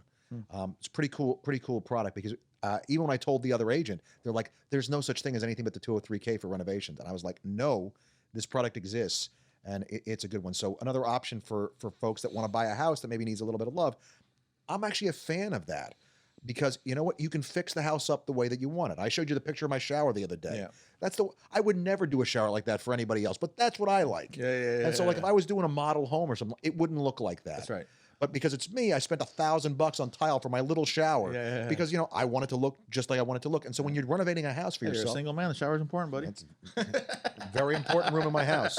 So that being said, I think that's really the big stuff for me from the financing section that I see a lot of stuff on. Those would be the big ones. Yeah. All right. So, title, closing. Title The last things actually, there's the last two things at line 123 and 124, which is page 3, still section 8. Yeah. Assumption of existing mortgage, which really the only place you're ever going to see that is a VA. VA still allows for assumption. Does it? It does. That's always been a part of VA. Never seen one of those. Well, it's usually because it's going to be VA to VA. So it would be an armed forces person.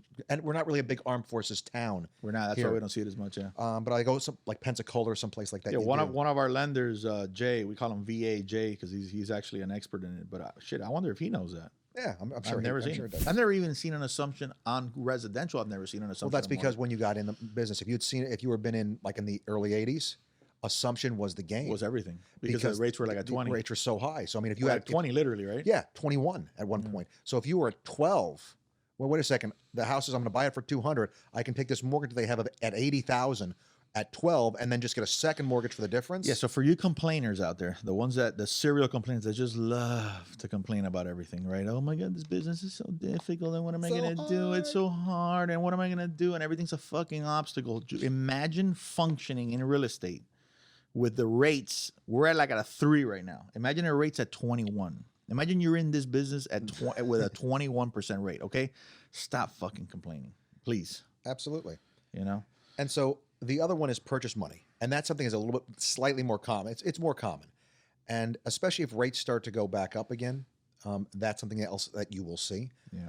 I fully expect a few years from now for rates to be back up. And when I say back up, higher than they've been in a long time. Purchase money mortgage, seller financing. Basically, the seller is operating as the bank. And a lot of times that winds up being a second, where the seller is going to take a second to help them because maybe they can't get the deposit put together that they need or the down payment that they need. I did 111 purchase money mortgage deals in 4 months in 2009. Good stuff. Yeah. Seller was the developer? Yeah. Oh, yeah. That'll And do there it. was nothing else. Nobody else was lending. So I'm like, listen, you want to sell this place? You got to seller finance everything. And I knew that they were liquid. Still clients of mine to this day, still doing deals. Just close a deal for them. Seeing as you haven't said the name, can you say what kind of rate? I remember at 7.5, I think. 7.5. So Yeah. again, he's got a 7.5% rate of return on his money. It's Yeah, it was a 7.5. If I remember correctly, he needed to get rid of the property anyway. He was built for it. They were lending money anyway. They were very, very liquid. They just wanted to get out of the property. So I'm like, well, you want to get rid of it? Let's be the only ones. And yeah, it was 111 that we closed on.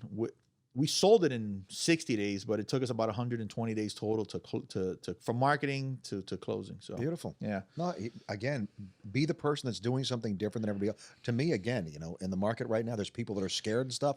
Man, I am running toward buying. This is where it's at. And here's another lesson there. Understand financing. I would have never had those closings. As a matter of fact, and that brought me another 100 that I closed for somebody else a couple miles away that they were like, oh, I like what you're doing here. Let's do it over there. So if I didn't understand financing the way I did, and guys, listen, you got one of my biggest accomplishments in this world would definitely have to be, well, my CCIM, right? Mathematically, because in 9th grade, my teachers called my parents and said, dude, listen, let's just stop the math with this guy. And I didn't listen, I don't know why. I think things changed now because I don't think that's allowed now, but I didn't do math 10th, 11th or 12th grade. I stopped in pre-algebra. Like, listen, this fucking kid is just not getting it. And I am that bad at math. But man, I knew how important it was to learn financing. And I can't tell you how much money that I'm just giving you a window. That was a window of 4 months plus another 6 months. So within 10 months, I had 200 closings. And guys, that's just one example of understanding seller financing and setting up the whole thing. I had all the documents drawn up with the attorneys and everything like that, and we got it done. Well, I was having closings when nobody was having closings. 2009, I was the only motherfucker closing deals. I think that the thing is, and I find this to be more and more the case, is being the person that can bring options to the table to the customer. Yeah. And if you can come in with a creative idea and say, hey, look, why don't we do this? I know I do that with my customers a lot of times. And realistically, guys, in residential real estate, that is so easy to do because in general, the other agents aren't bringing any ideas to the table other than the rates are low. Ha, ha, ha. Yeah. Let's get in the car and go look at properties. Yeah. And, if you understand your product, if you understand what comes before and what comes after, there's so many smart things you can say that's just so distance yourself from every other agent that's out there that it's easy to not only educate yourself, man. It's that simple. Not only about having the customer, but it's about keeping customers. And if they know they can't get it better than anywhere else, I say it all the time. I knew a bunch of agents that would get upset when customers would go work with other agents and stuff like that. I was like, I never kept the girlfriend by being like, where are you going? You better not be going out. You're going to see another guy? Worst thing you could do. Like, I try to be good. I'm good at what I do. I'm a good boyfriend. If you think you can do better someplace else, okay, but I'm good to you. Right. And I never really worried about it, right? Yep. And it's the same kind of thing. And so once you start worrying, you're dead. Absolutely, 100%. Disclosures, paragraph 10. Oh wait, did we skip something? We skip one, which is actually one of the big ones for me is 9. At the bottom of 9, which is title evidence in general, and it's talking about who's going to pay what closing costs. Yeah. All right. There's 3 options there. Most of the state, the seller picks and pays. Yeah, and it's funny you say that most of the state because there is, I think it's up north that things change the other way around. Well, down here, the buyer picks and pays. Yeah. So Miami-Dade, Broward, Palm Beach is seller picks and pays. Yeah, it's weird how that happens. And believe it or not, cultural. It's like a custom. Yeah, it's custom. It's done by custom. So if you left it blank, it's going to default to whatever the custom is for the area that you're in, right? Down here, because Miami-Dade and Broward are such a special part of the world, we literally, the reason why there's 3 options is because there's the way most of the rest of the state does it, the way the other part of the state does it, and then there's a third option, the crazy way we do it. Yeah. And it's literally called the Miami-Dade Broward Regional Provision. So let me kind of make this as simple as I can.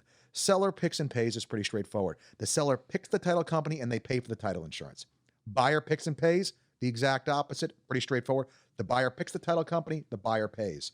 Miami-Dade Regional Provision, the buyer picks the title company, but the seller is responsible to bring the abstract of title up to date or provide the title policy, the previous title policy. This saves money and time to the title company, or they pay for the extra money and time for the title to be brought up to date. Realistically, what this means to you is just because it says Miami-Dade and Broward Regional Provision doesn't mean you have to use that. If I am the seller, I might counter with the buyer picks and pays, and they have to pay for everything. It saves my customer $350 or whatever it's going to be, right? If on the buyer side, maybe I pick the seller shall pick and pay. Maybe I want to do that. You can do this stuff. The thing that's important is to understand the difference between them and what they mean for your customer, and to be willing. They can be negotiating points. That's basically what that boils down to. Yeah, for me. that's pretty much it. Who picks pays. Who picks pays, except in Miami-Dade, Yes. and it's kind of split a little bit. Yeah. All right. So disclosures. There's one that actually we could hit on too, that really quickly, if you don't mind. Sure. Actually, there's 2. There's one that's huge and one that's a little one that we just talked about. I was talking to you earlier today about home warranty, and this is not something I do, Yeah, you were telling me that. but it's something I've been thinking a lot about because home inspections are such a deal killer. Again, writing the book on the deal killers now for the state. If one of the options, again, one more option in your tool belt to kind of save your deal is say to the seller, the buyer side, hey, look, I understand that there's $5,000 worth of repairs that you're expecting on this because you think this is going to break and this is going to break and that's going to break. How about this? How about I buy you a home warranty? It's going to cost $500, $600, whatever it costs, to cover the property for a year. So you know that if any of these things break, you're not going to have an expense. Maybe I'll repair this and that or whatever. Use it as a tool to take and minimize the buyer's risk. Because really what the issue is most of the time when buyers buy a home, they are up to here as far as how much debt they've taken. They've got no more money. All their savings have been used for a down payment, and now they're tight. And so they're worried if that dishwasher breaks, I can't go buy a new dishwasher. I can't even afford really to have the repairman come. And so this is a way to take and minimize their risk and maybe get your deal done just simply because you have another option available. Yeah. That was the little one. The big one is this. And actually, the place I talk about to start this conversation is with this. The contract, the standard contract, the one that we're talking about now, the 12 pages, I ask agents all the time, what kind of real estate is this for? And they say, it's for all real estate. I said, is it for all real estate? Really? Just these 12 pages, what are they for? It's not for all real estate. It's for all real estate built after 1978, not part of a condo or homeowners association, not using VA or FHA financing. Because if I'm going to do any of those things, I need an addendum. That addendum has language that either Where you would have put it. mirrors or supersedes what's in this. It changes this contract to effectively do that type of transaction. So if you see any language in this agreement that you think has to do with your condo or your HOA, you must be mistaken, because this agreement has nothing to do with condos and HOAs. It has to do with the sale of real property, and in order to take and have it work with a condo or HOA, you have to use an addendum that speaks to those things. So this is the area where I've taken advantage of a lot of agents in this section right here. That, buddy. It's okay.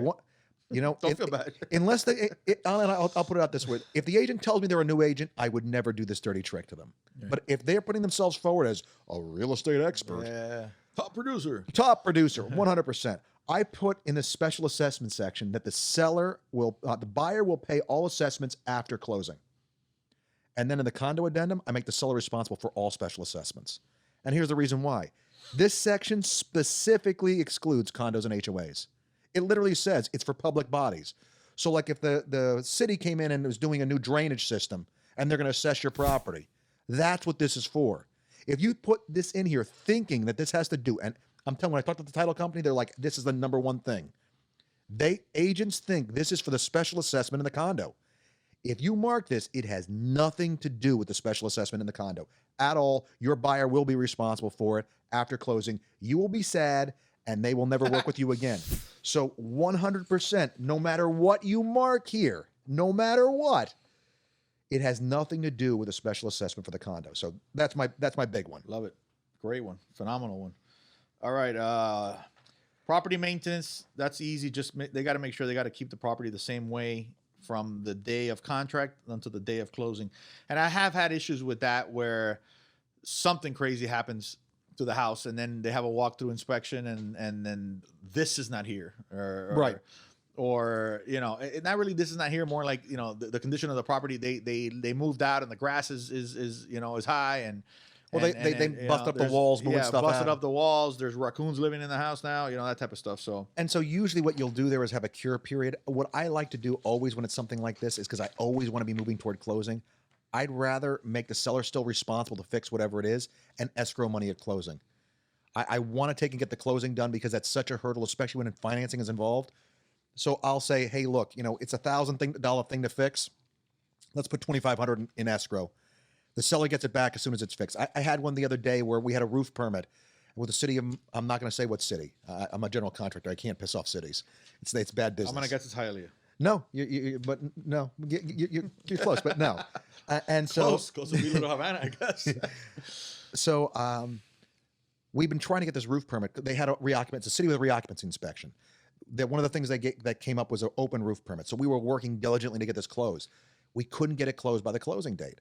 So the other side, we decided we're going to escrow money and, you know, take and get through it.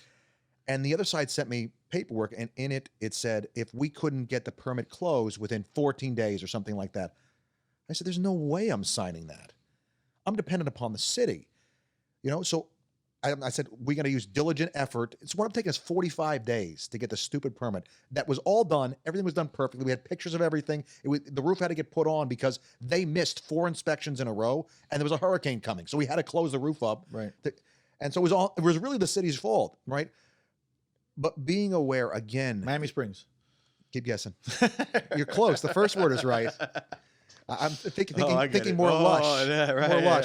Lakes. Got it. Yeah. And so, 100%. You know, when you're doing this stuff, you need to take and make sure what kind of exposure you have. But using escrow as a tool is one of the tools that new agents don't know about. Using escrow at the end to make sure you get through the closing. A, it gets you paid. Not a bad thing. And B, it gets everybody where they're supposed to be. The buyer is now in the house. The seller is now out of the house. The seller is still financially responsible to fix the thing. Otherwise, they're going to lose a bunch of money that the buyer's going to wind up making money on. You know, it's cost $1,000 to fix it. You got $2,500 in escrow. Believe me, the seller wants to get it done. Yeah. And if not, the buyer's not so upset. He just got $2,500. He made $1,500 for doing nothing. Yeah. So just using that as a tool, 100% helpful. We're coming up on a big one, man. Number 12. Oh, property inspection and right to cancel. I mean, it's a big one, but at the end of the day, you got a certain amount of time to inspect the property. If you don't, and now if you leave it empty, they give you 15 days. I mentioned that earlier. I like to put the amount of days. So if it's a Monday, I like to give them to the end of Sunday. You know, maybe Monday. I try, if I'm on the seller side, if I'm on the buyer side, I try to get as much time as possible. If you leave it blank there, it's an easy way. You know, once you start writing stuff, you start bringing attention to it. If you leave it blank, it gives you 15 days, you know. And that, by the way, that's another trick. That ambiguity. Yeah, there's a lot of times that this contract just falls back into a certain amount of time. I think financing gives you 30 days or something like that. If you don't fill it out, it gives you 30 days to give a financing contingency. The deposit, I said, does the deposit do it too? I don't remember. There's an 3 option. days if left blank. Yeah, if left blank 3 days, they're affected. So if you leave a lot of stuff empty, it kind of falls back on the template. Inspection period, that's one way to do it. Just leave it alone. If you start writing stuff, you start bringing attention to it. And again, guys, always operate in the understanding that the other side's not always going to know what the hell they're doing. So try to use these little tricks. If you know, and I see this a lot. I'm like, they're asking for 15 days, and they put 15 days instead of just leaving it blank. And then all of a sudden, oh shit, I forgot about that. Not giving 15. You know, so you don't just. Again, that's the little tricks about just learning the contract. Just play around with it. 100%. I'm going to take it. I'm going to out one of the big lines, which is online. I think it's 251 is what it looks like to me. If buyer determines in buyer's sole discretion that the property is not acceptable to the buyer may terminate the contract. by delivering written notice. This means the buyer can get out for any reason If they the wind want. blows too hard while they're out there. If it's Tuesday, whatever it is. And so while it doesn't seem like it's that big a deal, I have, again, dirty tricks that Josh has played because agents don't know the contract. They call me up and they say, hey, my buyer's canceling because of the inspection report. Whoa, whoa, whoa. You got to send me a copy of the you got to give me a chance to fix it. You know what they do? They send me the inspection report. They give me a chance to fix it. And they wind up closing on the property. Right. I wasn't doing any of those rights because they don't know that their contract says, hey, they can get out for any reason at any time. So guys, know what your rights are with your agreement. I mean, I know it's a bit of a dirty trick. For me, I never write a number in here unless my number is going to be lower than the 15. I want to call, usually for me, I usually do 7. I want my number to be lower than the other guys because I want to give my offer the best opportunity. That's the 7 days that I have that the seller really is twisting in the wind. They really don't know if they have a deal because I can get out, as I said, at my sole discretion. So I want to minimize that time for the seller if I can because I know that I'm asking a lot. And if you're on the buyer side, you know, it's all how you explain and say, listen, you're going to put in this offer. We're going to feel it out. We're going to see what number we're coming in at. You're not obligated to continue on with the contract until somebody accepts it, until all terms are accepted. Once all terms are accepted, then you got 15 days, 10 days, whatever, to inspect the property. So you're going to go back and forth. If terms are good, you're going to continue forward. Then you got 10 or 15 days to see if there's anything wrong with the property. And then and only then are we going to make really the decision to move forward. So it's kind of like a way to, you know, that's most people don't buy because they're scared of the process. So if you explain the process to them, and I like to tell my buyers, hey, listen, you're safe. I could get you out of everything until this date, right? Yep. You got about, like, forget about the day we signed the contract. After that, we got X amount of days where you are safe. I'm going to get you out of this no matter what. Your deposit's back. You're safe, et cetera, et cetera. After this, now it gets a little bit more complicated. Can I get your deposit back if you screw up? Maybe. Yeah, maybe it goes from Probably yes to no. half. Yeah. Okay. But, you know, and explaining the process. And inspection period is one that I'd like to use as a, listen, this is almost like a thinking about it a little bit longer period. Mm-hmm. Okay. So, you know, people don't want to be forced into stuff. They don't want to be obligated. They don't want to feel trapped. The second they feel trapped, they try to figure a way out, you know? But now I tell them also, hey, after that, it's financing. And after financing, you're closing. Yep, you're done. You're closing. And if you're Out not, options. I'll revert you to your deposit. But again, it's not a surprise. So I've had issues where the client calls me and go, listen, man, I can't close. You know you're gonna lose. I know I'm losing it. I know I screwed up. I know this and that. You know, it is what it is. But you know, sometimes things pop up and you know, and they don't want to close. But even then, I still get them half of the deposit back. But you know, it's understand that there's flexibility to this if you play it right. You call back to mind a story that was just brutal when it happened. I had a PTSD. Oh my goodness. Yeah, no, I definitely I had there's an agent that I work with that I usually refer my buyers to because I don't have time to show them. So he's been working with these folks, good customer of mine for years. And they find the husband's like super active in the whole thing, and they find a house, everything's good. They put the offer in. I think the house is like at 280. They do the appraisal and it comes in at 295. Things are great, right? The day before closing, the guy's wife says, I don't like the house. I'm not going to sign. So the agent calls me up and he's freaking out because he really needed the commission on this one. And so I call her up. I spend an hour and a half on the phone with her. Can't get her to sign. Title company, they get on the phone with her, spend an hour on the phone with her. She's not going to do it. Dude, the guy had a $12,000 deposit that he lost. It is the only deposit in my life I've ever They're lost. still married. I'm guessing there's probably another more to the story. Yeah. And dealing with the deal kills, I'm writing it. Like, I don't even know how you deal with it other than to sit there and be like, so you both like the house, right? Like you both like the house? You sure you both like the house? Yeah. Like there's some deals that you're going to lose that there's just really nothing you could have done. But it is what it is. Yeah. One of the big things with the as-is contract that is a big difference between it and the FAR bar contract is the fact that the seller is not responsible to close open permits. They have no responsibility to do that other than to provide assistance to the buyer. Right. And that's actually in section C of the inspection period. In the FAR bar contract, there's a certain dollar amount the seller is responsible for to take and close out permits. So when you see the language, because I get offers all the time where in the additional terms it says the buyer will close out all permits. understand they're making a material change to this, and it's a big deal. If there are open permits, that can be very costly. And so if you just brush over that with your customer, you have to sit there and say to them, hey, guys, you don't have any open permits, do you? Yeah. And so, yeah. What else? Let's see. Let's use the stuff that we're gonna. I mean, I as far as escrow agent, I'm not really worried about that. I mean, it is what it is. You're gonna hold an escrow. You're gonna hold the property in a certain. Either the company has an escrow or the attorney has an escrow. Default. It's really gonna spell out, how the default's gonna be, handled. At the end of the day, what you need to know about default is that if you're at fault, what you're going to lose is the deposit, right? That's basically it. That's the remedy for that. 14 is actually just a good one to know.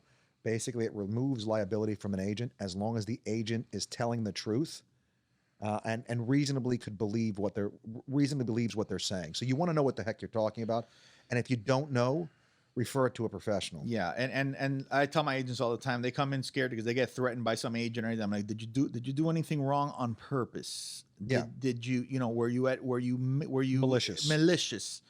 Then it is what it is. I mean, if I had a penny for each threat that I got from another realtor, man, I'd oh my gosh, yes. No, I wonder if I'd be doing the podcast right now. They're a nasty Maybe I'd be lot. retired on an island somewhere.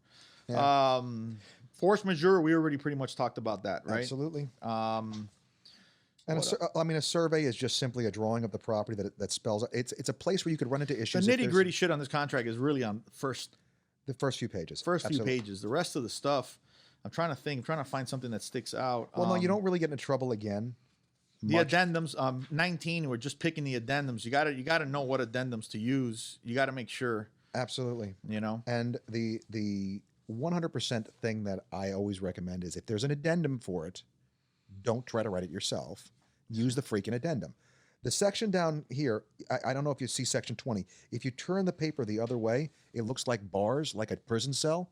Because if you want to take and get yourself in trouble with the law, yeah, it does. Section 20 is where it's going to happen. Yeah. Let me see if I can explain how this works.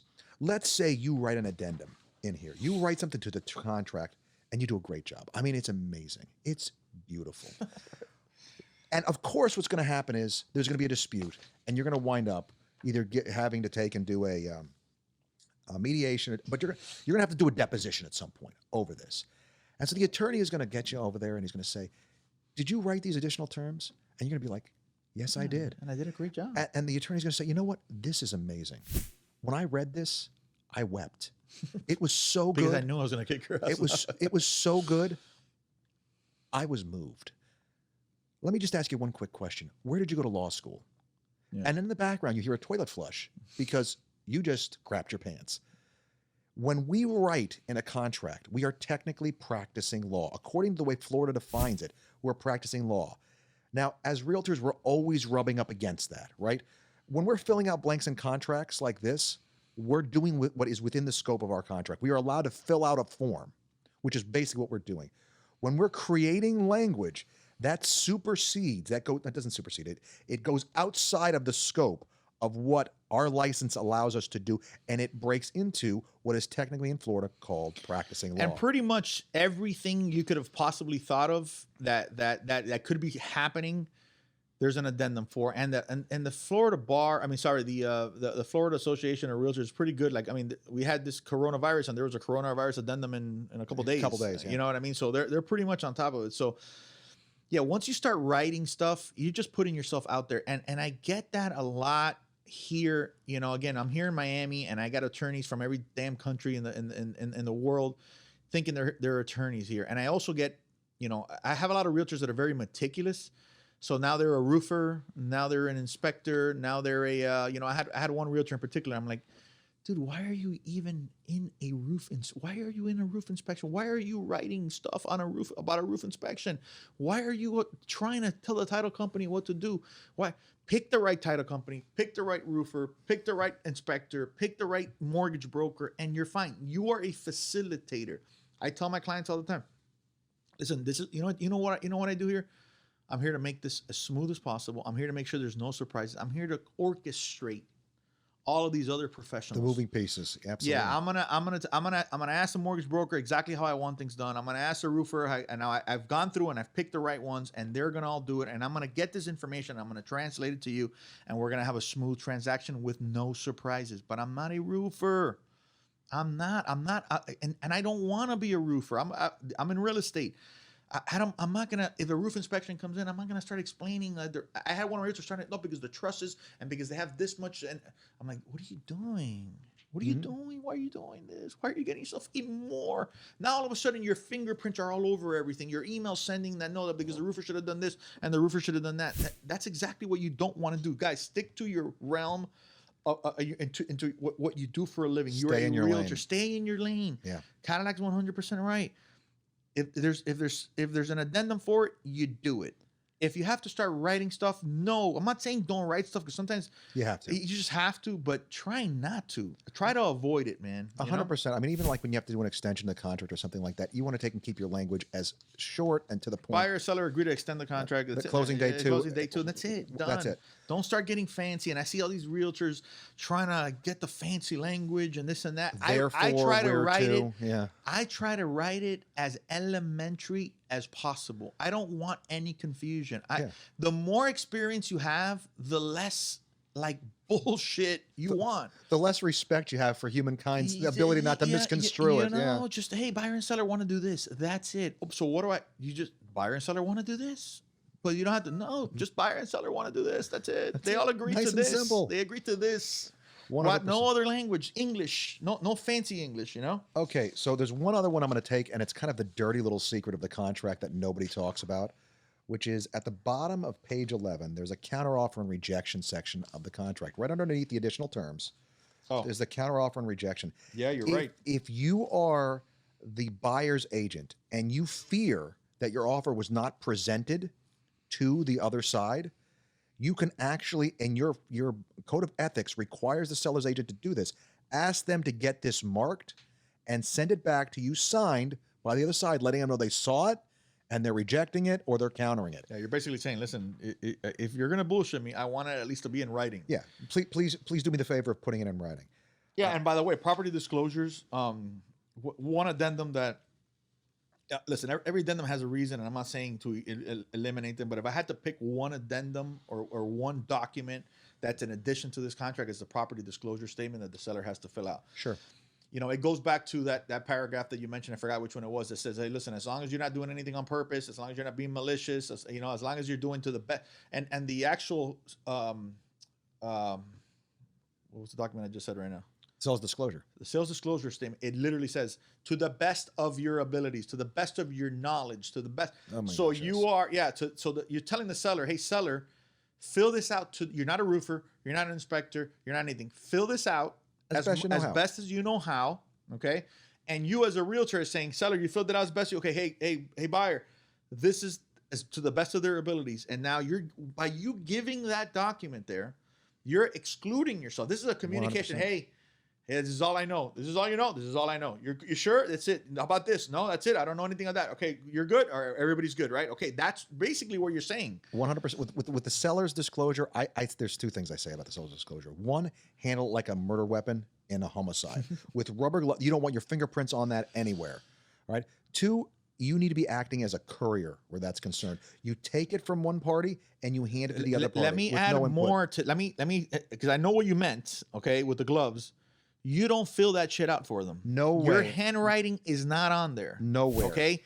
You're going to wear gloves. In today's world, wear gloves, a mask, sunglasses, and that new protector thing that I see that's like a welder's mask. And at least one wrap of saran wrap around your entire body. What you don't, again, everything is fine as long as everything is fine. When the shit hits the fan and all of a sudden it's your handwriting on the property disclosure statement saying that there was nothing wrong with the wall that just fell and killed the kid. Right, because the seller's going to say, oh, but I told the agent that. And now what do? Oh, well, it's their handwriting on the seller's disclosure. Here's the thing. If their responsibility is to disclose. Our responsibility is to disclose what they disclose to us. So I want to stay out of the way, though. And so the best thing for us is if they disclose to us in the form of a form, and we take and hand that form to the other side, we have literally given the other side 100% of everything they've disclosed to us, because here's everything they've disclosed to us. Right. So look, like for example, there's the 1978, and there's this and there's that. There's all those addendums, right? Okay, all those addendums are good, and I'm not saying don't use them, but I'm just saying if you forget all of them, but you have the property disclosure statement, you're good. Okay, because that's the one that really that's the how many pages is it now? Like 5 pages? I haven't seen a property disclosure in a while. Like 5, 6 pages, right? It just says every single thing. Is this wrong with the property? Is that wrong? Do you know of this? Do you know of that? So yeah, I highly recommend that every contract, if you're on the seller side, you're disclosing. If you're on the buyer side, you're requesting the property disclosure statement. You always want to see that. You always want to see it. You want to cover your ass, guys. Listen, if there's one thing that I'm proud of, and I tell everybody that I'm trying to recruit into the company, I'm like, man, if there's anything I'm proud of is that I have no fret complaints. My company is clean, and it's not a coincidence. You don't just wake up and be like, all right, I got 20 years of just cleanliness, of no issues, of no anything, Do I have issues with other realtors? Absolutely. Do I have issues with realtors that try not to pay one of my agents? Absolutely. But I get them paid. So I'm always in something, but it's not with a client, and it's not with it's usually realtor to realtor, Yep. So if you want, and what only thing that really matters in this business is just not affecting clients. We could fight within each other, realtors to realtors, and commissions and this and that, and lawsuits flying everywhere, and arbitrations and mediation. But you don't want to lose a client's deposit. You don't want to have an issue with a condition of a property. And if you do things right, and if you cover yourself, and if you fill this contract out correctly, and if you educate yourself correctly, and if you add the addendums correctly, and the shit hits the fan, because if you're in this business long enough, it's going to hit the fan. Now, you're either going to be the one that's like, let them try to find something, and they're not going to, because I am covered. I covered my buyer. I covered my seller, whatever. It becomes a pleasant situation. Absolutely. There's one last thing, and I want to hit on it because it's not normally a deal. The commission section down here, who the cooperating agent is, all that kind of stuff. If the property is listed in the MLS, you theoretically don't have to fill that section. I like to still write it down anyway. I hear you. And the other thing that I like to do is to take and get a copy of the MLS printout that shows the commission amount on there. That's a great little advice right there. Because what's to stop them from going in there and changing? And let me tell you something. I've had it happen, and there's a record of it, and you ask the association, and they go back and they get it. And they have to dig it out for you. They have to dig it out for you, and they get it. But yeah, you're 100% right. Screen it. And so if I put that in there, they know that now I have the documentation. Let me make sure we understand that. Okay, so what I've had happen a lot of times is that you get to closing, and then all of a sudden they're getting paid 3.5%, and my agent's getting paid 2.5%. And then you're like, wait a second, I don't remember that. Then you go to the MLS, and they were at least smart enough to change it on the MLS, but they were stupid enough to do it, because then I go to the MLS, and the MLS has a track record of everything of when any changes were made, and then you compare it with the day it went into contract, and then they got to end up paying you. But instead of having to go through that, you avoid it if you make it very clear from the beginning. You either write it down print out the MLS. Will you have them actually initial it, make it part of the contract? Look, as long as it's in the email, I can always go back. Hey, here's the email I sent where I sent the offer. That's right. Here's the MLS printout. Great tip. Now, here's the other thing. While it's not critical that you have that written in for the buyer side, if you're dealing with a FSBO, if you're dealing with any property that's not on the MLS, you must fill Why did this they in. erase that, though? There's certain shit that they do to the contract that I don't get it. Why would they erase that section where you actually write the commission? They used to have it before. I don't. Again, you get the Florida Bar What could and it possibly be, though? you get the Florida Bar and the Florida Association of Realtors together. God only knows what they were drinking or smoking. Who knows? All I know is this is what they've given us, and this is how we work with it. Just trying to think of a logical reason, but one more thing, if you don't mind, and not about the contract, but just a free opportunity for anybody that is listening. On the 26th, I think I told you earlier, I'm doing a free class on the results of COVID. That's right. Yeah, on the real super estate cool market, class. Yeah, for the Board of Realtors for Miami. It's free. You guys can just go on there. it's on Zoom. It's going to be a Zoom meeting. The virtual. 29th? 26th. The 26th. At 11 o'clock. How do they find it? Go to Miami RE, their website, and it's one of the classes that's listed there. It's the 26th of May. It's about an hour and a half, and it's a bit different than I try to make my class as interactive as possible. I spend a lot of time usually telling people what I see in the market, and in this one, I try to ask more questions and get them to tell me what they see going on in the market and show them how a great real estate conversation is built about what now is a current event, COVID. but tomorrow could be interest rates or whatever else. Yeah. So that you're not just having the cookie cutter It's conversation. kind of funny because COVID has to do with interest rate too, because they've dropped. 100%. Yeah, 100%. It's crazy. So All right, man. So we're gonna be, another thing is we're gonna be having in the next couple of weeks, let's say, that we're gonna be having a Zoom that's gonna be a real detailed, where it's gonna be Richard, you, and myself. It's actually gonna be you, and we're gonna be chiming in. You're the actual teacher, you know what I mean? So, but I'm gonna be bringing in my experience. Richard, which has been our attorney for 15 plus years now. He's going to be giving his point of view. You know, we want the enemy's point of view, you know, those attorneys. And so it'll be a really cool Zoom class. We're going to be announcing it soon. And again, but I think today was a real comprehensive look. I know for a fact that we threw some real important stuff there. Sure. That if I would have known first year of my business, and again, well, actually I did that contract class, like I mentioned, with Neil Littman. I'm actually going to send this podcast to him. Listen, guys, classes like this they just change your career. There's a couple tips here, a couple tips there that'll really, you know, I'm not saying that this is going to change your life or anything, but I am saying that there's a couple of the tips here that if you follow, it's going to make a big difference in your career. So Absolutely. we'll be having a lot more of these, and all right, you know a lot more about the contract. Thank you, guys. Cadillac, anything else? No, I think that the only difference between this and what we're going to do for 4 hours Be more detailed. is going to be, we're going to really kind of go line by line and explain what the different things are. I don't think we could do it in 4 hours. We've been 2 hours at this, and we're skimming. We're skimming. I understand we're skimming, but I mean, a lot of the You think you sections. can do it in 4 hours? I know I can do it in 3. So I can do it in 3. The fourth hour is really more of tips on how to get it signed, tips on how to fill it. We kind of did some of that today. I mean, like for me, there's one addendum that I use for condos that if it's left blank, the seller is responsible to pay all the special assessments at closing. So I'll take and I'll mark that the buyer is responsible for all the special assessments in this, and then I'll use that addendum and leave it blank. Right. And I use ambiguity. It's blank. Well, if it's left blank and the other side misses it, their seller has to come to closing and pay the full special assessment. Sometimes it's $18,000, $20,000, $30,000. Man, the other side is so upset when that happens. And hey, there's the paperwork. Yeah. You're a real estate professional. I should have found a better real estate professional. And guys, that's what this business is all about. Not doing it 'cause you just listen, man. You're going for your side. You're protecting your client. You know, you want to be fair. You want to use the agreements that's fair to everybody else. But guess what? They have to read. We're not babysitters. We're not. I had a situation with a realtor the other day. Oh no, it was something about an assessment, and they were pissed off at my realtor because the client signed it. He's like, no, the guy literally said, the other realtor said, you made my client, my realtor was on the seller side. And the realtor said, you made my client sign this.